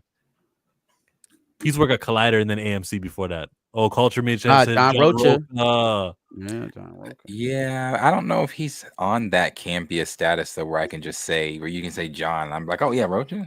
No, He's sitting next to Snyder. He is. If you say John, I'm gonna be like, especially in this space, I'm like, oh yeah, Campia. Hey, Johnny Rastafari, where are you? You got to be the deciding vote. Who? Rocha don't get no respect in this space. Yeah, we're there for the Snyder, not for Rocha. I like Rocha. I just like, I've soured on him from the way he was talking about majors. Oh, Johnny says Campia wins. Campia's that guy. He is. He's the blueprint. All right. George says it's a great topics for tonight's show. Thank you, Ira. Yeah, Appreciate it very much. We are, of course, back live tomorrow morning for the morning report. Back at the bus, you can check out Marcus. You are live Sunday, correct? Sundays at 4:30. Sundays 4:30. They are over there. If you're not subscribed, go ahead and do so. Again, tomorrow morning we are back here at 10 a.m. Central Standard Time, 11 a.m. Eastern Standard Time. We'll have some more topics to go over with you guys and talk about a few things. So come on back. If you're here, I expect to see every single one of you back. Everyone? Damn. Everyone, please. Expectations for every single one, even the ones watching on In less than 8 hours, your ass better be back on this YouTube page. Yes, in less than 8 hours. Be back. We'll have some fun. All right. Like, subscribe, share with your friends. Peace out. Bust down, Pantheoners. Hey, I've been watching y'all every single time on Thursday and Friday because I swear to God, y'all switch up every now and then. But rock out. I'm fucking with it. I'm out. Thank you, Josh. Appreciate it.